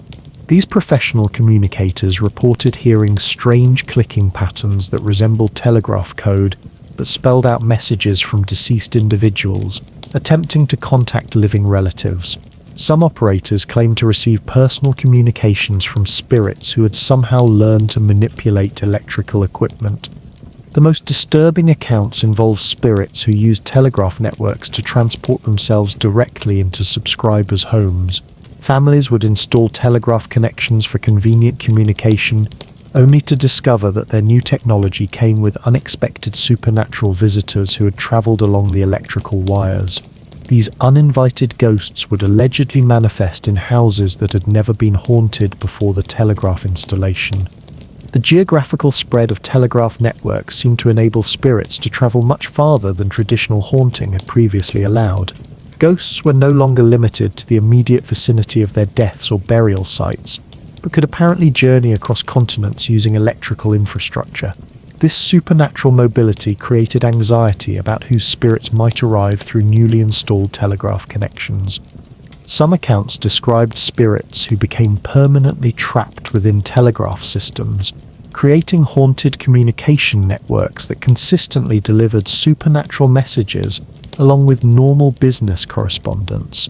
These ghost-infested wire systems would allegedly continue producing supernatural communications for years, as trapped spirits used the electrical infrastructure for ongoing contact with the living world. Professional mediums began incorporating telegraph technology into their seances, claiming that electrical equipment could enhance supernatural communication by providing spirits with familiar technological pathways. These spiritualist practitioners marketed telegraph-enhanced seances as more reliable methods for contacting the dead, since ghosts had supposedly become comfortable using electrical systems for communication purposes. Scientific investigators attempted to study the phenomenon using rigorous experimental methods.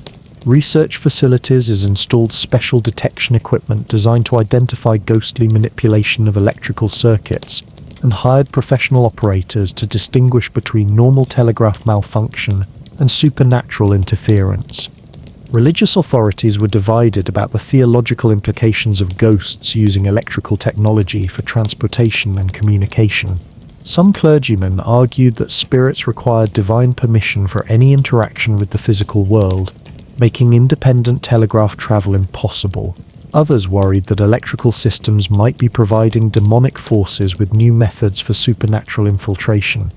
The telegraph industry found itself dealing with customer complaints about supernatural side effects of electrical communication services. Some subscribers demanded protection against ghostly passengers traveling along their communication lines, while others requested specific spiritual cleansing services for telegraph equipment that seemed to be attracting supernatural activity. Insurance companies began receiving claims for property damage caused by telegraph traveling spirits. Customers argued that ghosts arriving through electrical systems had caused supernatural disturbances, equipment malfunction, or psychological trauma requiring professional remediation. Determining coverage for supernatural telegraph incidents posed obvious challenges for insurance investigators. The phenomenon reached its peak during the 1870s and 1880s as telegraph networks expanded rapidly across urban and rural areas. The correlation between electrical infrastructure development and reported supernatural activity seemed to support theories about ghosts adapting to new technological opportunities for communication and travel. Government officials occasionally addressed public concerns about supernatural telegraph security, though their responses varied considerably depending on local political attitudes towards spiritualist beliefs. Some jurisdictions ignored the issue entirely, while others commissioned official investigations into reports of ghost-infested communication networks. The decline of telegraph ghost stories coincided with the introduction of newer electrical technologies that apparently attracted supernatural attention away from communication systems. As electric lighting and power distribution became more common, spirits seemed to prefer these newer technological pathways over the relatively limited communication networks. Now then, let's take a moment to examine this absolutely brilliant example of how Victorian society managed to turn cutting-edge communication technology into supernatural transportation infrastructure, shall we?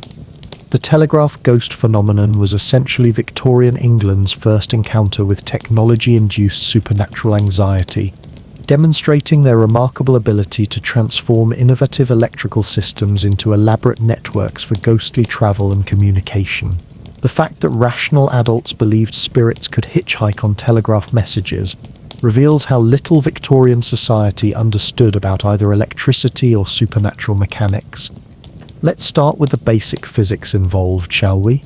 Electrical current consists of moving electrons through conductive materials, not exactly the sort of medium that accommodates supernatural passengers. The notion that ghosts could ride electrical signals suggests that Victorian understanding of both electricity and spiritual mechanics was roughly equivalent to their grasp of basic hygiene and workplace safety. The telegraph malfunctions attributed to supernatural interference were almost certainly the result of Victorian electrical engineering, which was about as reliable as their medical expertise. Early telegraph systems were prone to mechanical failure, weather-related disruption, and operator error. Blaming equipment problems on ghostly manipulation was considerably more exciting than admitting that the technology was simply poorly designed and inadequately maintained. The mysterious messages allegedly produced by spirit-operated telegraph keys were probably the work of bored operators, practical jokers, or simple mechanical malfunction creating random signal patterns. The idea that deceased individuals had learned to operate complex electrical equipment while somehow maintaining their earthly communication skills reveals a remarkably optimistic view of afterlife educational opportunities. The reports of spirits transporting themselves through telegraph networks into subscribers' homes were pure Victorian imagination applied to new technology fears. Families who suddenly experienced supernatural activity after installing telegraph connections were probably noticing phenomena that had always been present, but were now attributing them to their new electrical equipment. The professional mediums who incorporated telegraph technology into their seances were essentially upgrading their fraudulent techniques with impressive modern equipment. Telegraph-enhanced spiritual communications were probably more convincing than traditional seance methods, though they relied on the same basic principles of deliberate deception and customer gullibility. The scientific investigations that failed to document supernatural telegraph activity under controlled conditions should have been significant evidence against ghostly electrical travel. Spirits who could manipulate complex communication networks, but were consistently deterred by laboratory observation, were displaying remarkably convenient stage fright. The religious debates about theological implications of ghost telegraph travel were peak Victorian spiritual speculation applied to technological developments. Clergy who worried about whether spirits needed divine permission for electrical travel were essentially trying to determine the heavenly regulatory framework for supernatural transportation policy. The telegraph industry's response to customer complaints about ghostly passengers reveals how Victorian business practices adapted to social hysteria. Companies that offered spiritual protection services for electrical equipment were essentially selling supernatural insurance for problems that existed mainly in customer imagination. The insurance claims for telegraph-related supernatural damage were Victorian capitalism attempting to quantify the effects of imaginary ghost travel. Companies that provided coverage for spiritual property damage were betting on continued public belief in electrical supernatural transportation, which proved surprisingly profitable given Victorian credulity levels. The government investigations into ghost-infested communication networks were peak Victorian bureaucracy, attempting to address supernatural infrastructure concerns through official channels. Authorities who commissioned studies of haunted telegraph systems were essentially using taxpayer resources to investigate problems that existed mainly in folklore and newspaper sensationalism. What makes the telegraph ghost phenomenon particularly absurd is how it combined legitimate anxiety about new technology with completely irrational supernatural explanations. Victorian society was right to be somewhat nervous about electrical systems they didn't understand, but attributing technical problems to ghostly interference was roughly as helpful as blaming equipment failures on malevolent fairies. The correlation between telegraph network expansion and increased supernatural reports was real enough, but the causal relationship was exactly backwards. Areas that gained telegraph access were typically becoming more urbanized, industrialized, and socially complex, conditions that naturally produced more reports of unusual phenomena, whether supernatural or otherwise. The decline of telegraph ghost stories as newer electrical technologies emerged demonstrates how supernatural fears could migrate from one innovation to another, rather than disappearing entirely. Victorian society essentially transferred their electrical supernatural anxiety from communication systems to power distribution networks, suggesting that the underlying technology fears were more persistent than the specific supernatural explanations. The most telling aspect of the telegraph ghost phenomenon is how it revealed Victorian society's deep ambivalence about technological progress and its implications for traditional spiritual beliefs. Rather than adapting their supernatural worldview to accommodate electrical innovation, people preferred to imagine that ghosts were adapting to use human technology for their own purposes. The phenomenon also demonstrates how Victorian scientific understanding lagged significantly behind technological implementation. People were using electrical systems they couldn't explain, which made supernatural explanations seem as plausible as technical ones. When you don't understand how something works normally, magical explanations become surprisingly convincing. Of course, if ghosts had actually been able to travel through telegraph networks, it might have revolutionized both communication technology and spiritual research. Victorian engineers could have developed specialized supernatural transportation systems, while spiritualists could have established reliable ghost delivery services for customers seeking supernatural consultation. Instead, the telegraph ghost phenomenon stands as a monument to Victorian technological anxiety disguised as supernatural folklore. It was essentially the 19th century equivalent of blaming computer problems on digital demons, identifying real technical issues while proposing completely wrong explanations based on fundamental misunderstanding of how the technology actually worked. The telegraph ghost craze was Victorian England's way of turning innovative communication systems into horror movie plots, where innocent electrical messages could carry deadly supernatural passengers. It was pure technological fear transformed into entertainment through the clever application of spiritual speculation and engineering ignorance. But don't get too comfortable dismissing Victorian technological supernatural paranoia just yet. You've got more pressing dining concerns to worry about, like whether your local meat pie vendor might actually be serving human flesh obtained from illegal orphanages. Because according to Victorian urban legend, some enterprising entrepreneurs had discovered that baby farms provided excellent protein sources for the growing fast food industry. Part 15. The Baby Farm Butcher. You've avoided supernatural hitchhikers on your telegraph messages. Brilliant. Now it's time for a nice hot meal from one of London's convenient street food vendors. Nothing quite like a fresh meat pie to satisfy your appetite after a long day of avoiding Victorian dangers. Just one small problem. According to widespread urban legend, some of those delicious pastries might contain protein that didn't come from conventional livestock sources. Victorian London was absolutely terrified by rumours that illegal baby farms were supplying meat to commercial food vendors, creating a horrifying black market where unwanted infants were raised specifically for culinary purposes. These stories combined real concerns about infant mortality, dubious food safety standards, and the general awfulness of Victorian urban poverty into nightmarish conspiracy theories about systematic cannibalism disguised as convenient dining.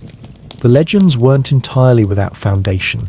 Given the genuinely appalling conditions surrounding infant care for the poor, baby farming was a real practice where women accepted unwanted children for small fees, supposedly providing care while the biological parents worked or dealt with social circumstances that made child rearing impossible. Unfortunately, many of these operations were essentially infant death mills, where children died from neglect, abuse, or deliberate murder. The most famous case involved Amelia Dyer, who killed hundreds of babies over several decades while operating what appeared to be a legitimate childcare service. When authorities finally caught up with her murderous business practices, public outrage about baby farming created widespread anxiety about what happened to unwanted children who disappeared into these unregulated systems. Urban legend transformed legitimate concerns about infant murder into elaborate theories about commercial cannibalism.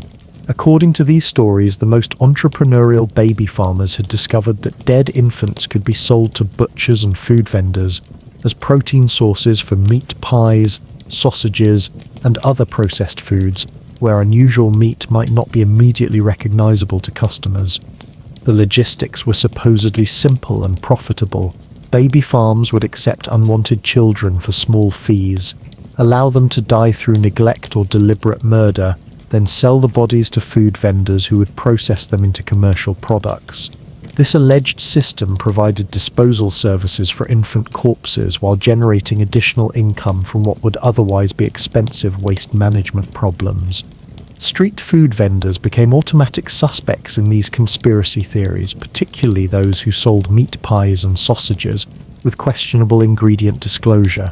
Customers began scrutinizing their food for unusual textures, suspicious flavors, or anatomical evidence that might indicate non-traditional protein sources. Any vendor who couldn't provide detailed explanations about their meat suppliers faced community suspicion about cannibalistic practices. The most paranoid versions of these legends suggested that entire commercial food networks were involved in systematic infant consumption. Bakeries, butcher shops, and restaurant suppliers were allegedly participating in organized cannibalism that affected significant portions of London's food supply. According to these theories, unsuspecting customers were regularly consuming human flesh without realizing the true nature of their meals. Medical experts began receiving requests to examine suspicious food products for evidence of human tissue. Physicians who normally dealt with disease and injury found themselves analyzing meat pies for anatomical indicators that might prove or disprove cannibalistic food production. These investigations rarely produced definitive results, since determining meat sources required forensic expertise that didn't exist in Victorian medical practice. Religious authorities were horrified by the theological implications of accidental cannibalism, even if it occurred without customer knowledge or consent. Church leaders worried about the spiritual consequences for Christians who unknowingly consumed human flesh, particularly given biblical prohibitions against such practices. Some denominations developed specific prayer rituals for individuals who suspected they might have been victims of food contamination. Law enforcement struggled with investigating complaints about suspected cannibalistic food vendors, since proving illegal meat sources required evidence that was difficult to obtain and expertise that police departments didn't possess. Constables found themselves trying to determine whether local butchers were selling infant meat based on customer suspicions and community rumors rather than actual forensic analysis. The food industry attempted to address public concerns through improved transparency about meat sources and processing methods. Some vendors began providing detailed documentation about their supply chains, while others offered customer guarantees about the species of animals used in their products. These measures were designed to restore confidence in commercial food safety without specifically addressing cannibalism concerns. Insurance companies began receiving claims related to cannibalistic food contamination as customers sought compensation for psychological trauma caused by suspicions about their dietary consumption. Determining coverage for accidental cannibalism posed obvious challenges for insurance investigators, who had to assess the validity of claims based on largely unsubstantiated fears about food production.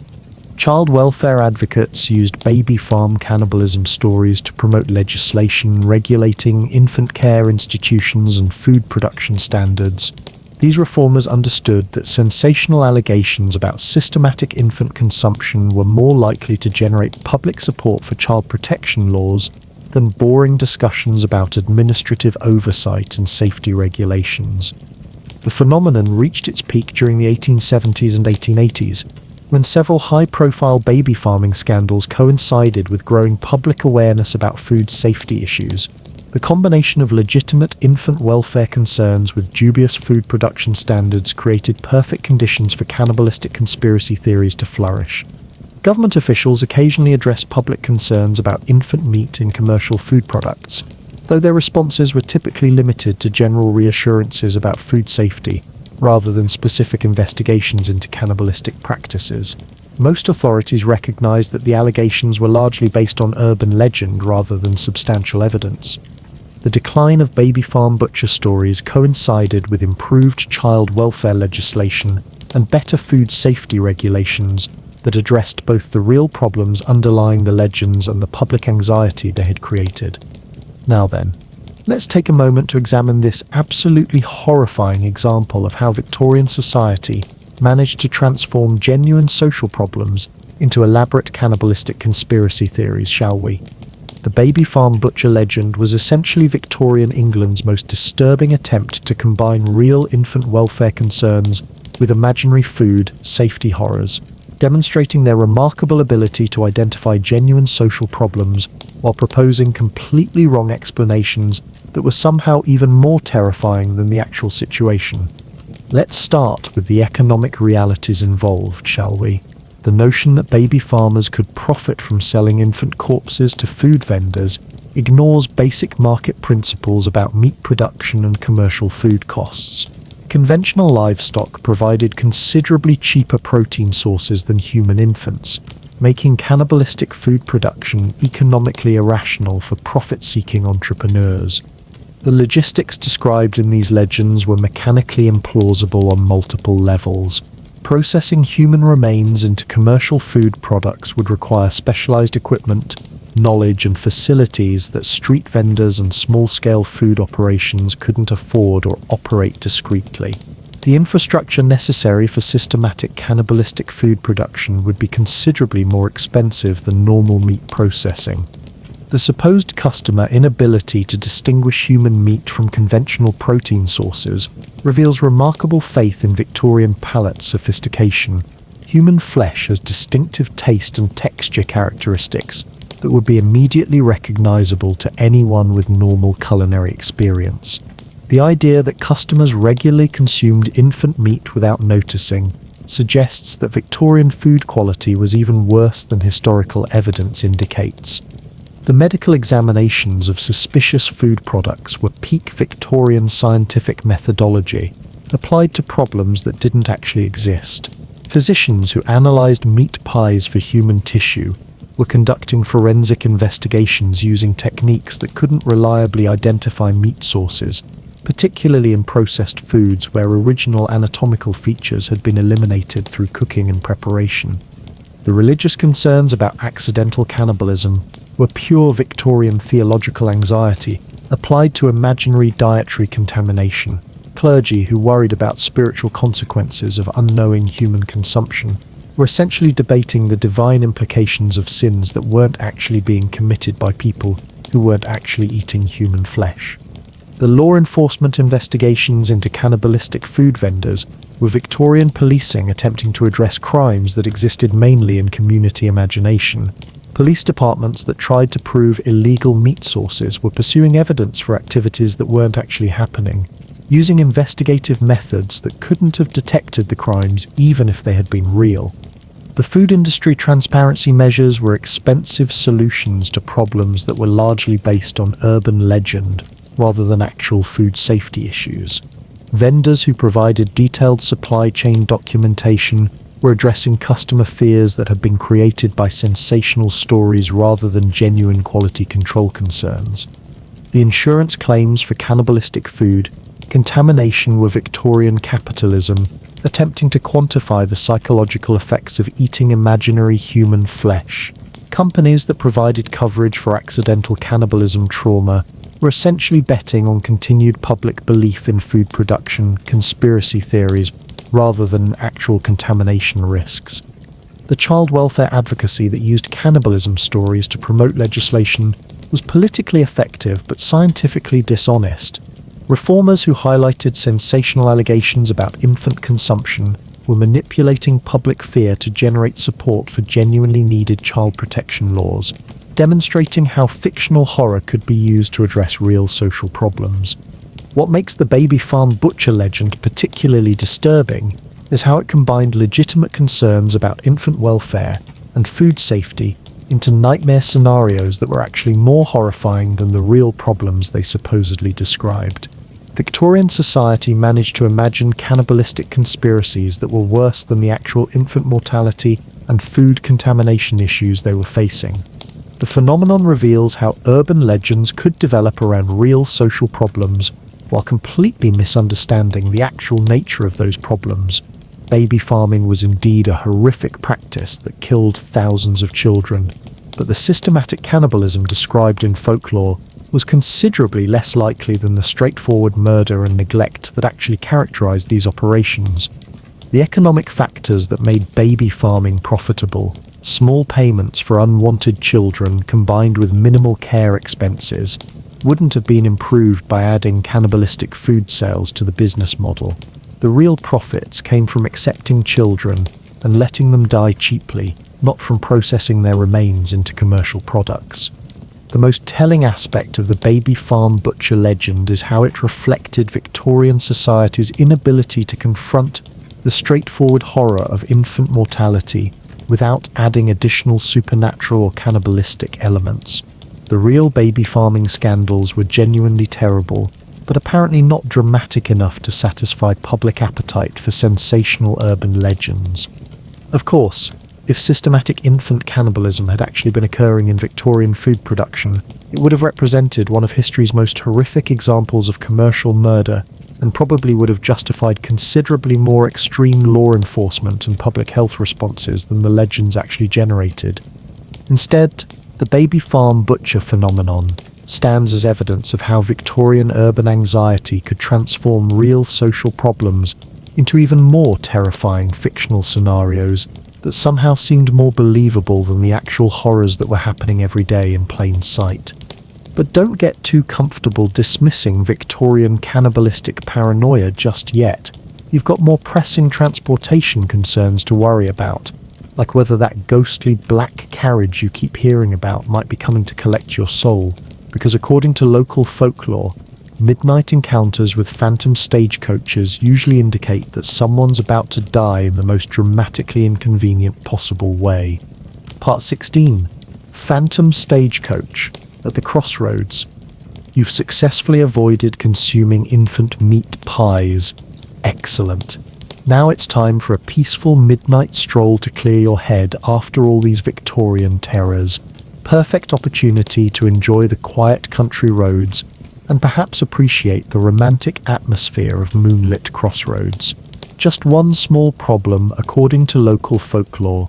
Hearing the sound of ghostly carriage wheels at midnight usually means death is coming to collect you in the most dramatically inconvenient way possible. Victorian countryside was allegedly haunted by phantom stagecoaches that appeared at crossroads during the witching hour, carrying supernatural passengers on mysterious errands between the world of the living and whatever afterlife destinations awaited the recently deceased.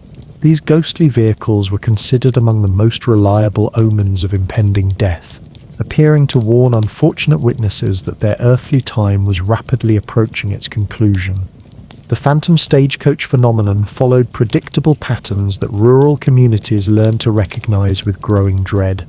The supernatural carriage typically appeared at crossroads where multiple paths intersected, creating liminal spaces that supposedly connected different spiritual realms.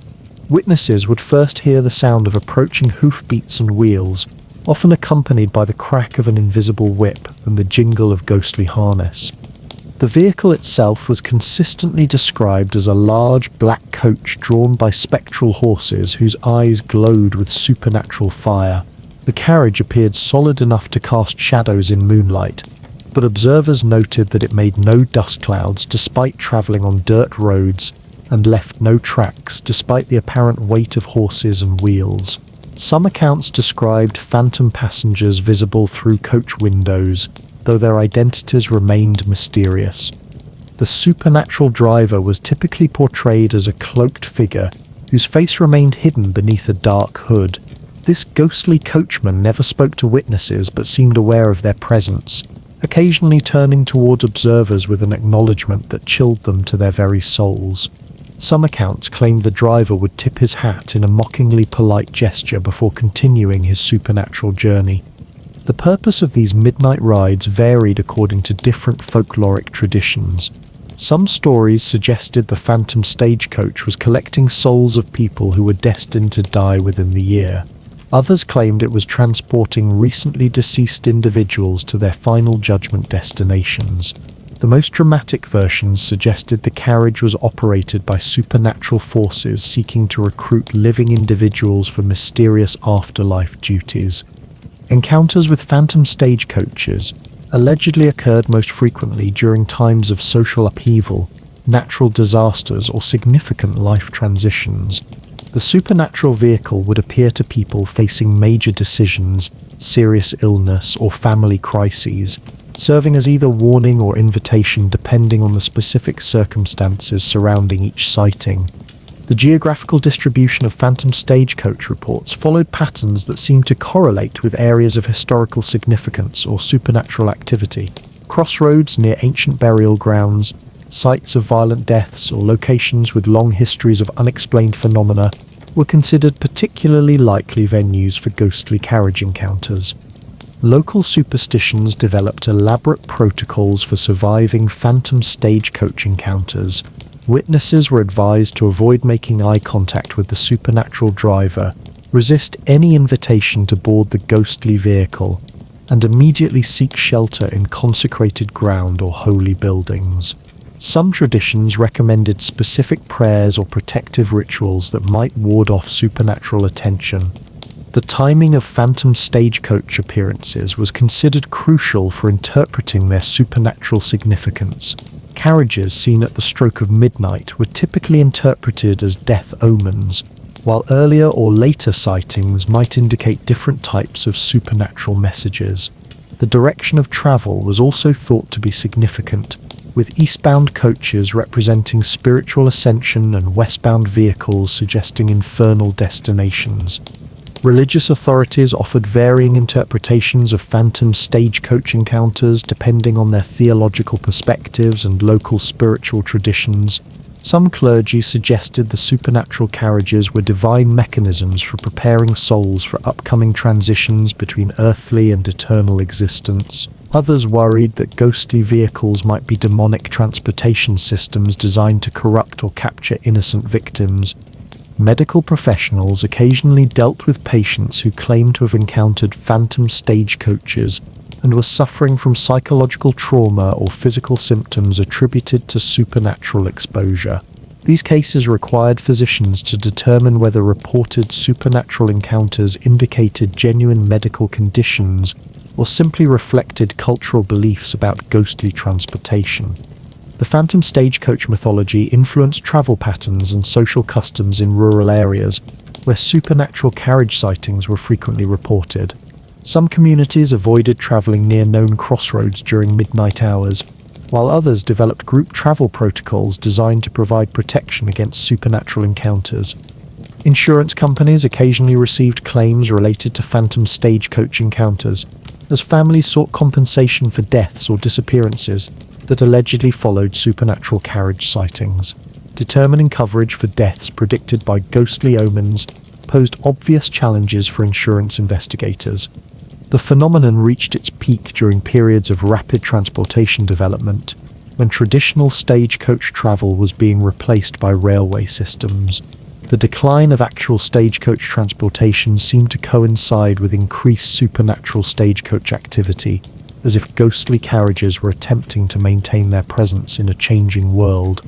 Government officials rarely addressed phantom stagecoach reports directly, though local magistrates occasionally dealt with complaints about supernatural disturbances or requests for protective measures near allegedly haunted crossroads. Most authorities treated these incidents as folklore rather than legitimate law enforcement concerns. The gradual decline of phantom stagecoach stories coincided with improved transportation infrastructure and urbanization patterns that reduced the rural isolation where supernatural carriage encounters were most commonly reported. Now then, let's take a moment to examine this absolutely theatrical example of how Victorian folklore managed to transform routine transportation into supernatural death omens, shall we? The phantom stagecoach phenomenon was essentially rural England's most dramatic method of turning crossroads into supernatural anxiety zones, demonstrating how isolated communities could transform ordinary geographical features into elaborate supernatural warning systems through the clever application of death fear and cultural mythology. Let's start with the basic logistics involved, shall we? The notion that supernatural carriages would maintain regular midnight schedules at rural crossroads suggests that ghostly transportation operated with considerably more reliability than actual Victorian stagecoach services. Phantom vehicles that appeared punctually at specific locations were displaying organisational skills that real transportation companies could barely achieve. The consistent physical descriptions of phantom stagecoaches, black carriages with glowing-eyed horses and hooded drivers, were pure folkloric standardization applied to supernatural encounters. Real ghostly phenomena would presumably vary more in appearance, but community storytelling traditions required recognizable supernatural imagery that could be easily shared and remembered across generations. The crossroads setting for phantom carriage encounters was classic folklore symbolism rather than genuine supernatural geography. Intersections of multiple paths have represented spiritual transitions in human mythology for thousands of years, making them obvious locations for stories about supernatural transportation between different realms of existence. The death omen interpretation of phantom stagecoach sightings was essentially community psychology creating self-fulfilling prophecies through supernatural anxiety. People who believed they'd been marked for death by ghostly carriage encounters were probably more likely to notice subsequent health problems or interpret ordinary events as confirmation of supernatural predictions. The elaborate survival protocols developed for phantom stagecoach encounters were peak rural superstition applied to imaginary threats. Communities that created detailed instructions for avoiding supernatural carriage dangers were essentially developing emergency procedures for problems that existed mainly in local folklore and communal imagination.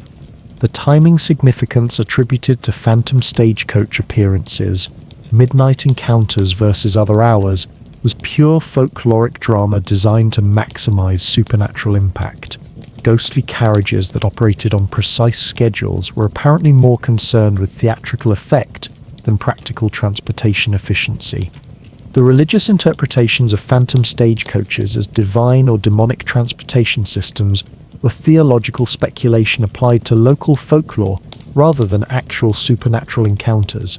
Clergy who debated whether ghostly carriages represented heavenly or infernal vehicles were essentially arguing about the spiritual implications of community ghost stories. The medical treatment of patients traumatized by phantom stagecoach encounters was Victorian therapeutic practice, addressing the psychological effects of cultural beliefs rather than actual supernatural experiences. Physicians who treated supernatural exposure symptoms were dealing with anxiety conditions created by folklore rather than genuine paranormal medical issues. The community travel modifications based on phantom stagecoach fears were practical responses to imaginary dangers that probably improved road safety through completely unintended mechanisms. People who avoided midnight travel near crossroads were accidentally reducing their exposure to actual transportation hazards while believing they were preventing supernatural encounters. The insurance claims related to phantom stagecoach omens were Victorian capitalism attempting to quantify the actuarial implications of supernatural death predictions. Companies that considered ghostly carriage sightings as risk factors were essentially betting on the correlation between folklore beliefs and actual mortality rates.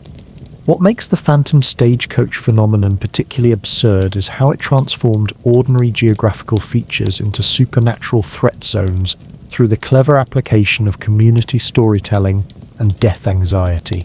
Rural crossroads that were simply convenient meeting points for multiple travel routes became elaborate supernatural warning systems in local folklore.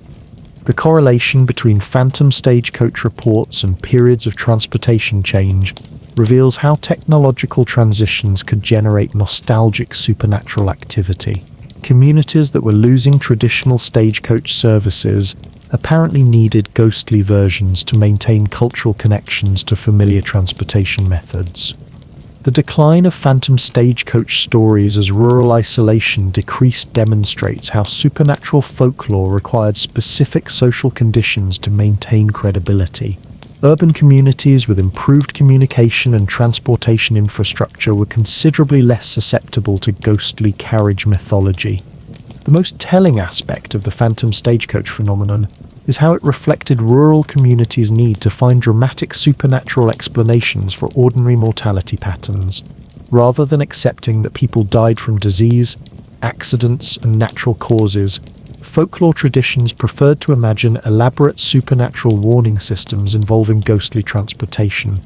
Of course, if phantom stagecoaches had actually been supernatural death omens operated by otherworldly forces, They might have provided valuable early warning systems for communities dealing with health crises or natural disasters. Though knowing rural priorities, they'd probably have focused more on avoiding supernatural carriages than on addressing the actual conditions that were killing people. The phantom stagecoach mythology was basically rural England's way of turning transportation infrastructure into horror movie plots, where innocent crossroads became supernatural death traps. It was pure folkloric entertainment disguised as community safety information. But don't get too comfortable dismissing rural supernatural transportation fears just yet. You've got more pressing urban concerns to worry about, like whether that headless railway worker everyone's been talking about might be wandering the train tracks with a lantern, searching for his missing cranium in the most inconvenient possible locations. Part 17, Headless Train Conductor of King's Cross. You've successfully avoided phantom stagecoaches at crossroads. Brilliant. Now it's time to embrace modern transportation and catch a convenient railway train for efficient travel across the country. Perfect way to enjoy the marvels of steam-powered locomotion while avoiding the supernatural hazards of traditional road travel. Just one small problem. According to railway worker folklore, a headless conductor has been wandering the tracks at King's Cross Station, swinging his lantern while searching for his missing head in all the most inconvenient locations. Victorian railway systems, despite representing the pinnacle of modern transportation technology, generated their own supernatural folklore through the unfortunate combination of industrial accidents, dangerous working conditions, and the general Victorian talent for transforming workplace tragedy into elaborate ghost stories. The headless train conductor became one of the most persistent railway legends, combining occupational hazards with supernatural persistence in ways that made night shifts considerably more psychologically challenging. The original incident allegedly occurred during the early years of railway development, when safety standards were roughly equivalent to Victorian workplace hygiene practices, which is to say, essentially non-existent. A dedicated conductor had been working the night shift, guiding trains through the complex track systems around King's Cross when a particularly unfortunate accident resulted in his decapitation by a low-hanging bridge or signal apparatus. According to railway worker legend, the conductor's dedication to his duties was so profound that losing his head barely slowed down his professional commitment. Rather than accepting death as a reasonable excuse for retirement, the headless railway worker continued performing his conductor duties, wandering the tracks with his characteristic lantern while searching for his missing cranium so he could resume normal employment. The phantom conductor's appearances followed patterns that railway workers learned to recognize with growing dread. Night shift employees would hear the familiar sound of footsteps on gravel and see the swinging lantern light moving along the tracks during quiet periods when no scheduled trains were operating. The ghostly figure would appear to be conducting routine safety inspections, checking signals and examining track conditions with supernatural diligence. Witnesses consistently described a tall figure in railway uniform, carrying a traditional conductor's lantern. The supernatural worker moved with the practiced efficiency of someone thoroughly familiar with railway operations, suggesting that professional competence survived bodily decapitation remarkably well. The headless conductor's lantern became the most recognizable feature of these supernatural encounters. The light would swing in characteristic patterns that railway workers associated with normal conductor signaling, creating an eerie sense of professional continuity that transcended death. Some observers claimed the phantom's lantern burned with an unusual blue flame that distinguished it from ordinary railway lighting. The ghost's apparent dedication to finding his missing head created ongoing workplace anxiety for living railway employees. Night shift workers would discover the headless conductor examining various locations around the station, apparently searching for his lost cranium with the same methodical approach he'd used for routine railway inspections. These supernatural investigations seemed to focus on areas where heads might logically end up after railway accidents. Railway management found themselves dealing with employee concerns about supernatural workplace hazards that weren't covered in standard safety protocols. Night shift workers requested additional lighting, group work assignments, and hazard pay for dealing with headless supervisor encounters. Some employees refused to work alone during hours when the phantom conductor was most likely to appear. The supernatural railway worker apparently maintained strong opinions about proper train operations, occasionally manifesting disapproval when living employees failed to meet his professional standards. Witnesses reported feeling watched during their duties, as if an invisible supervisor was monitoring their performance and finding it inadequate compared to his own supernatural work ethic. The most disturbing accounts involved the headless conductor attempting to communicate with living railway workers through lantern signals and gestures, trying to provide professional guidance despite his obvious communication limitations. These supernatural consultations suggested that death hadn't diminished his expertise or his commitment to railway safety standards. Some railway workers claimed the phantom conductor's activities actually improved workplace safety by drawing attention to potential hazards that living supervisors might have overlooked. The ghost supernatural inspections allegedly identified track problems, signal malfunctions, and safety violations that could have caused accidents if left unaddressed. Religious authorities who addressed railway worker concerns about the headless conductor suggested that the ghost's persistent dedication to duty demonstrated admirable professional commitment that transcended earthly existence. Some clergy argued that supernatural workplace dedication was essentially posthumous prayer expressed through continued service to the community. Medical professionals occasionally treated railway workers who claimed to have been psychologically traumatized by headless conductor encounters. These cases required physicians to determine whether reported supernatural workplace stress indicated genuine medical conditions, or simply reflected the psychological effects of dangerous employment in inherently stressful railway environments. The railway industry began incorporating headless conductor folklore into employee training programs, using supernatural stories to emphasize safety protocols and workplace hazards. Management discovered that ghost stories were more effective than official safety lectures for encouraging careful attention to railway operational procedures. Insurance companies received claims related to workplace accidents that allegedly occurred during headless conductor encounters. Employees argued that supernatural distractions had contributed to injuries or equipment damage, creating complex liability questions about corporate responsibility for phantom supervisor negligence. The phenomenon reached its peak during the rapid expansion of railway networks in the 1860s and 1870s, when industrial accidents were common and safety standards remained minimal. The correlation between railway development and headless conductor sightings seemed to support theories about supernatural persistence of workplace dedication. Government railway inspectors occasionally addressed employee concerns about supernatural workplace hazards, though their responses typically focused on improving actual safety conditions rather than addressing phantom supervisor activities. Most authorities recognized that headless conductor folklore reflected genuine workplace anxiety about dangerous employment conditions.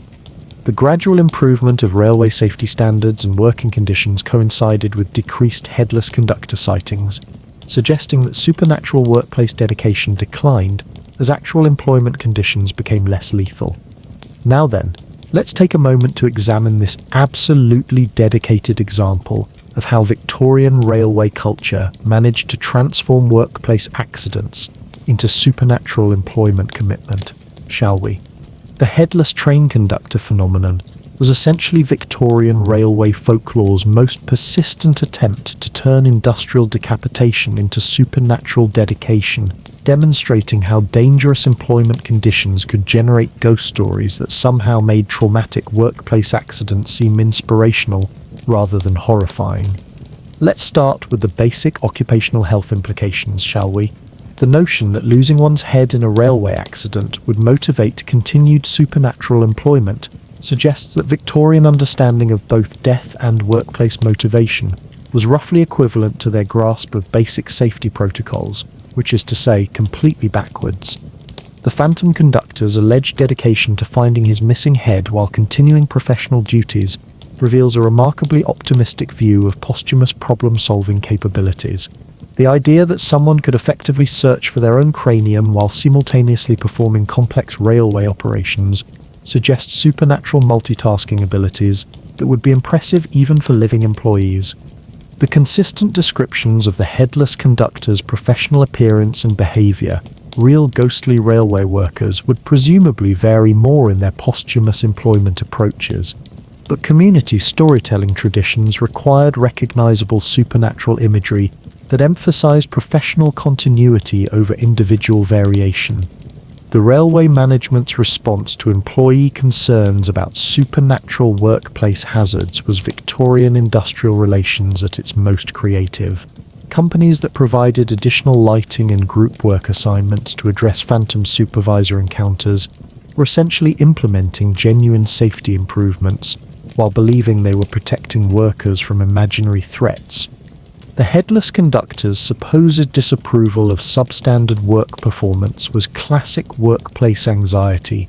Employees who felt watched by invisible overseers were probably experiencing the normal psychological effects of dangerous employment rather than actual ghostly performance evaluation. The claims that phantom conductor inspections improved railway safety were accidental workplace improvement attributed to supernatural intervention. Any increased attention to track conditions and signal maintenance would naturally reduce accident rates, regardless of whether the motivation came from ghostly guidance or simply heightened safety awareness. The religious interpretations of supernatural workplace dedication were peak Victorian theological creativity applied to industrial ghost stories. Clergy who celebrated posthumous professional commitment were essentially arguing that death couldn't excuse poor work performance, which reveals interesting priorities about spiritual and employment obligations. The medical treatment of railway workers traumatized by headless conductor encounters was Victorian therapeutic practice, addressing the psychological effects of dangerous employment disguised as supernatural medical conditions. Physicians who treated phantom supervisor stress were dealing with occupational anxiety rather than actual paranormal workplace hazards. The railway industry's incorporation of ghost stories into safety training was accidentally effective workplace education based on supernatural entertainment. Management discovered that folkloric horror was more memorable than bureaucratic safety lectures, which suggests that Victorian employee training methods were about as engaging as their working conditions were safe.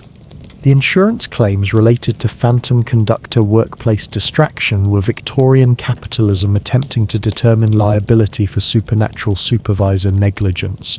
Companies that considered ghostly workplace encounters as contributing factors to industrial accidents were essentially quantifying the insurance implications of employee folklore. What makes the headless conductor phenomenon particularly absurd is how it transformed horrific workplace accidents into inspirational stories about supernatural employment dedication. Rather than focusing on the safety failures that caused decapitation incidents, railway folklore celebrated posthumous professional commitment that somehow made industrial death seem admirable. The correlation between railway expansion and headless conductor sightings reveals how dangerous working conditions could generate supernatural explanations for workplace trauma. Communities dealing with frequent industrial accidents apparently needed ghost stories that transformed horrific deaths into examples of professional dedication rather than evidence of systematic safety failures. The decline of headless conductor reports as railway safety improved demonstrates how supernatural workplace folklore required specific employment conditions to maintain credibility. When companies actually started preventing decapitation accidents, there were fewer opportunities for generating posthumous employment legends. The most telling aspect of the headless conductor phenomenon is how it reflected Victorian society's need to find inspiring explanations for workplace deaths, rather than addressing the systematic problems that were actually killing railway employees. It was much easier to celebrate supernatural dedication than to admit that industrial accidents were preventable through proper safety protocols. The railway worker culture that embraced headless conductor folklore was essentially using ghost stories to cope with employment conditions that were genuinely traumatic and potentially lethal. Rather than demanding better working conditions, employees found psychological comfort in believing that workplace deaths could lead to supernatural career continuation. Of course, If the headless train conductor had actually been providing supernatural workplace supervision, he might have been more effective at preventing railway accidents than the living management who were responsible for actual safety protocols. Though knowing Victorian industrial priorities, they'd probably have found ways to exploit phantom employee dedication without improving working conditions. The headless conductor mythology was basically Victorian railway culture's way of turning workplace decapitation into career inspiration, suggesting that professional commitment should transcend minor inconveniences like death. It was pure employment propaganda, disguised as supernatural folklore. Instead, the phenomenon stands as evidence of how Victorian workplace culture could transform industrial horror into inspirational mythology through the clever application of professional pride and supernatural speculation. It was essentially the 19th century equivalent of toxic workplace culture that expected employees to maintain productivity even after fatal accidents. But don't get too comfortable dismissing Victorian workplace supernatural folklore just yet. You've got more pressing literary concerns to worry about, like whether those sensational penny dreadful stories your children are reading might actually summon supernatural entities made of ink. Because according to Victorian parental paranoia, excessive consumption of lurid literature could attract shadowy figures who would drag young readers directly into their books forever. Part 18. The Ink Demon in Penny Dreadfuls. You've successfully avoided headless railway supervisors. Excellent. Now it's time to relax with some light reading material, perhaps one of those exciting penny dreadful stories that have become so popular with young people. Perfect way to enjoy sensational entertainment while staying safely indoors away from all those external Victorian dangers. Just one small problem according to concerned parents and moral authorities.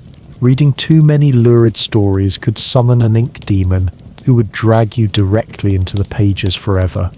Victorian literature had created its own supernatural hazard through the explosive popularity of penny dreadfuls, cheap, sensational publications that featured stories about murder, mystery, adventure, and general mayhem designed to thrill working-class readers who couldn't afford more expensive entertainment.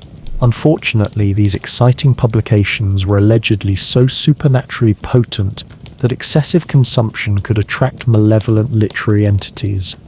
The ink demon was supposedly a shadowy figure made entirely of printer's ink that emerged from particularly lurid stories when readers became too absorbed in sensational narratives.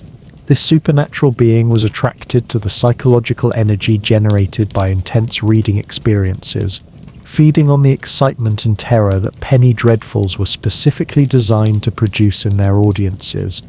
According to widespread parental folklore, children who read too many penny dreadfuls would eventually encounter the ink demon during particularly engaging story sessions.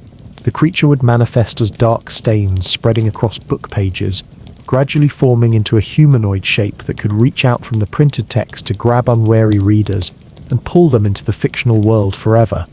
The demon's appearance was consistently described as a constantly shifting black figure whose body seemed to be composed of flowing ink that never quite solidified into permanent form. Witnesses claimed the creature's eyes were pools of liquid darkness that reflected the most terrifying scenes from whatever story had summoned it. The ink demon supposedly spoke in whispers that sounded like pages turning and printing presses operating. The supernatural entity was particularly attracted to readers who became emotionally invested in violent or morally questionable stories. Children who cheered for criminals, sympathized with murderers, or enjoyed tales of revenge and supernatural horror were considered especially vulnerable to ink demon encounters. The creature supposedly fed on moral corruption generated by exposure to inappropriate literary content. The process of demonic summoning allegedly began with subtle signs that concerned parents learned to recognize. Books would develop mysterious stains that hadn't been there before. Pages would stick together as if the ink was still wet despite being printed weeks earlier. Some accounts described books that felt unnaturally warm to the touch or seemed to pulse with supernatural energy.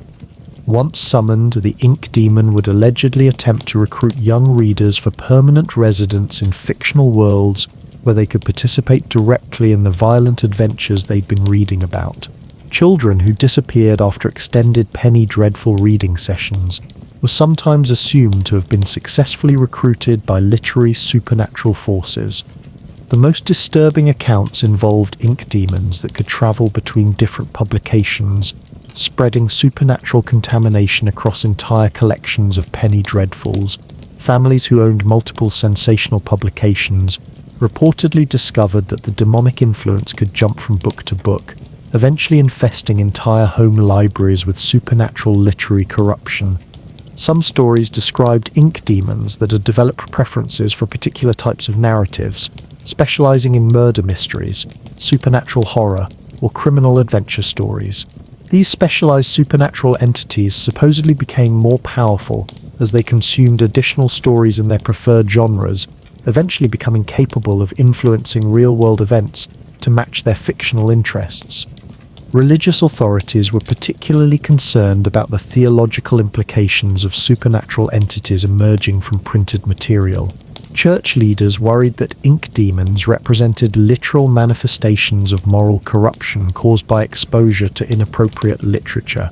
Some denominations developed specific prayers and protective rituals designed to ward off literary supernatural influences. Educational institutions began restricting access to penny dreadfuls based on concerns about supernatural contamination in addition to moral corruption. Schools that discovered students reading sensational literature implemented confiscation policies designed to protect young minds from both psychological and supernatural literary dangers. Parents developed elaborate protective strategies for families that included penny dreadful readers. Some households established reading curfews designed to prevent children from encountering ink demons during vulnerable nighttime hours. Others implemented supervised reading programs where adults monitored young people's literary consumption for signs of supernatural activity. The publishing industry found itself dealing with complaints about supernatural side effects of sensational literature. Some publishers began including warnings about potential ink demon encounters in their publications, while others marketed their stories as being sufficiently exciting to attract supernatural attention, treating demonic interest as a selling point rather than a safety concern. Medical professionals occasionally treated patients who claimed to have encountered ink demons during reading sessions. These cases required physicians to determine whether reported supernatural literary experiences indicated genuine psychological conditions or simply reflected the normal effects of exciting entertainment on suggestible young minds. Insurance companies began receiving claims related to disappearances that allegedly followed ink demon encounters. Families sought compensation for children who had vanished after extended penny dreadful reading sessions, arguing that supernatural literary hazards should be covered under standard household policies. The phenomenon reached its peak during the 1870s and 1880s, when penny dreadful popularity coincided with growing social anxiety about working-class literacy and moral education.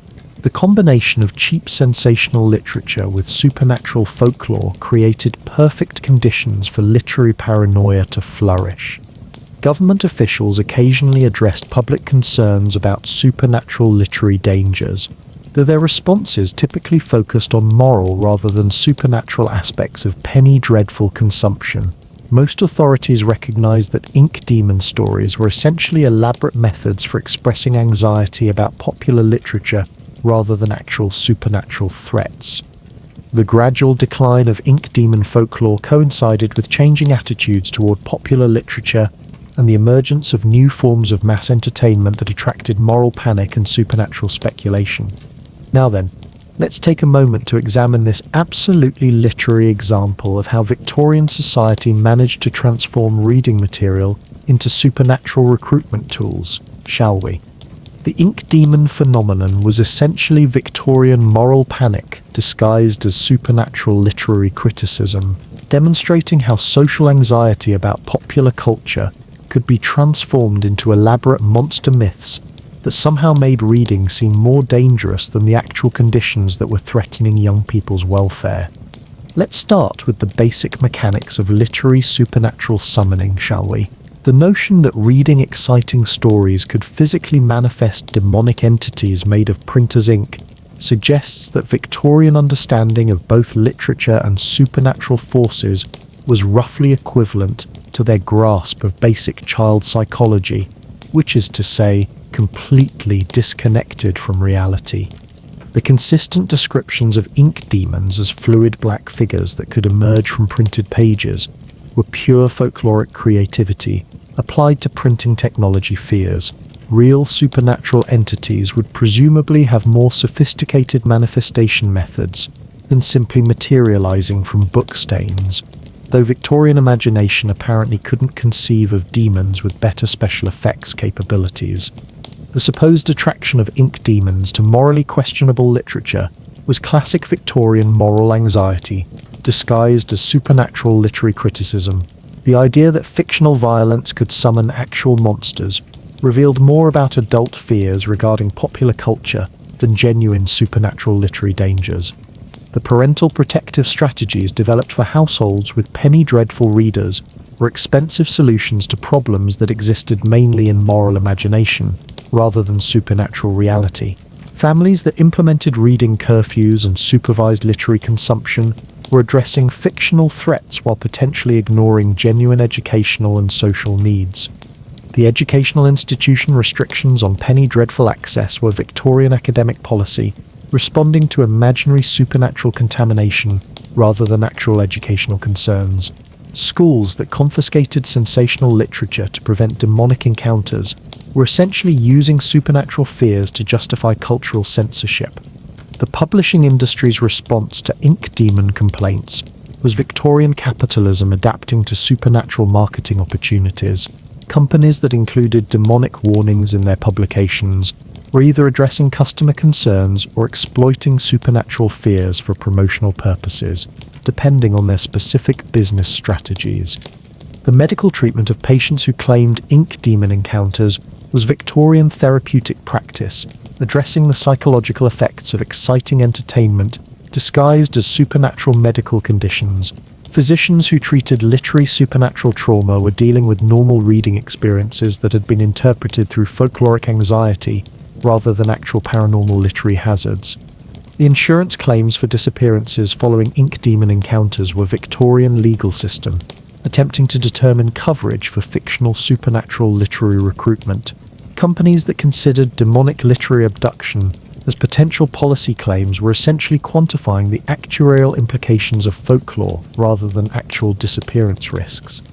What makes the ink demon phenomenon particularly absurd is how it transformed literacy and popular entertainment into supernatural threats that somehow seemed more dangerous than the genuine social problems that were actually affecting young people. Rather than celebrating increased access to reading material, moral authorities chose to worry about fictional demons rather than real social conditions. The correlation between penny dreadful popularity and ink demon folklore reveals how literary moral panic could generate supernatural explanations for cultural anxiety. Communities that were uncomfortable with working-class access to exciting entertainment apparently needed monster myths to justify their disapproval of popular literature.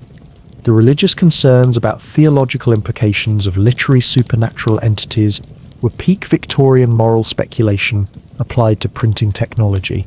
Clergy who worried about demons emerging from books were essentially arguing that fictional narratives could physically manifest evil, which suggests interesting theories about the relationship between imagination and reality.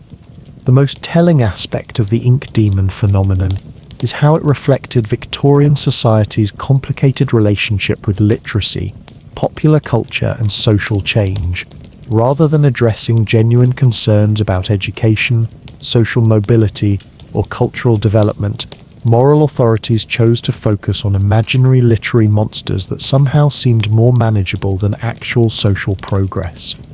The phenomenon also demonstrates how Victorian moral anxiety could transform beneficial social developments, increased literacy and access to entertainment, into perceived threats requiring supernatural explanation and protective intervention. Rather than celebrating cultural advancement, people preferred to imagine that reading was dangerous. Of course, if ink demons had actually been emerging from penny dreadfuls to recruit young readers, they might have provided valuable insights into the relationship between literature and imagination. Though knowing Victorian priorities, they'd probably have focused more on preventing supernatural literary encounters than on understanding how stories actually affect human psychology. The ink demon mythology was basically Victorian moral authority's way of turning popular literature into horror stories, where innocent reading could become supernatural recruitment. It was pure cultural anxiety disguised as literary safety information.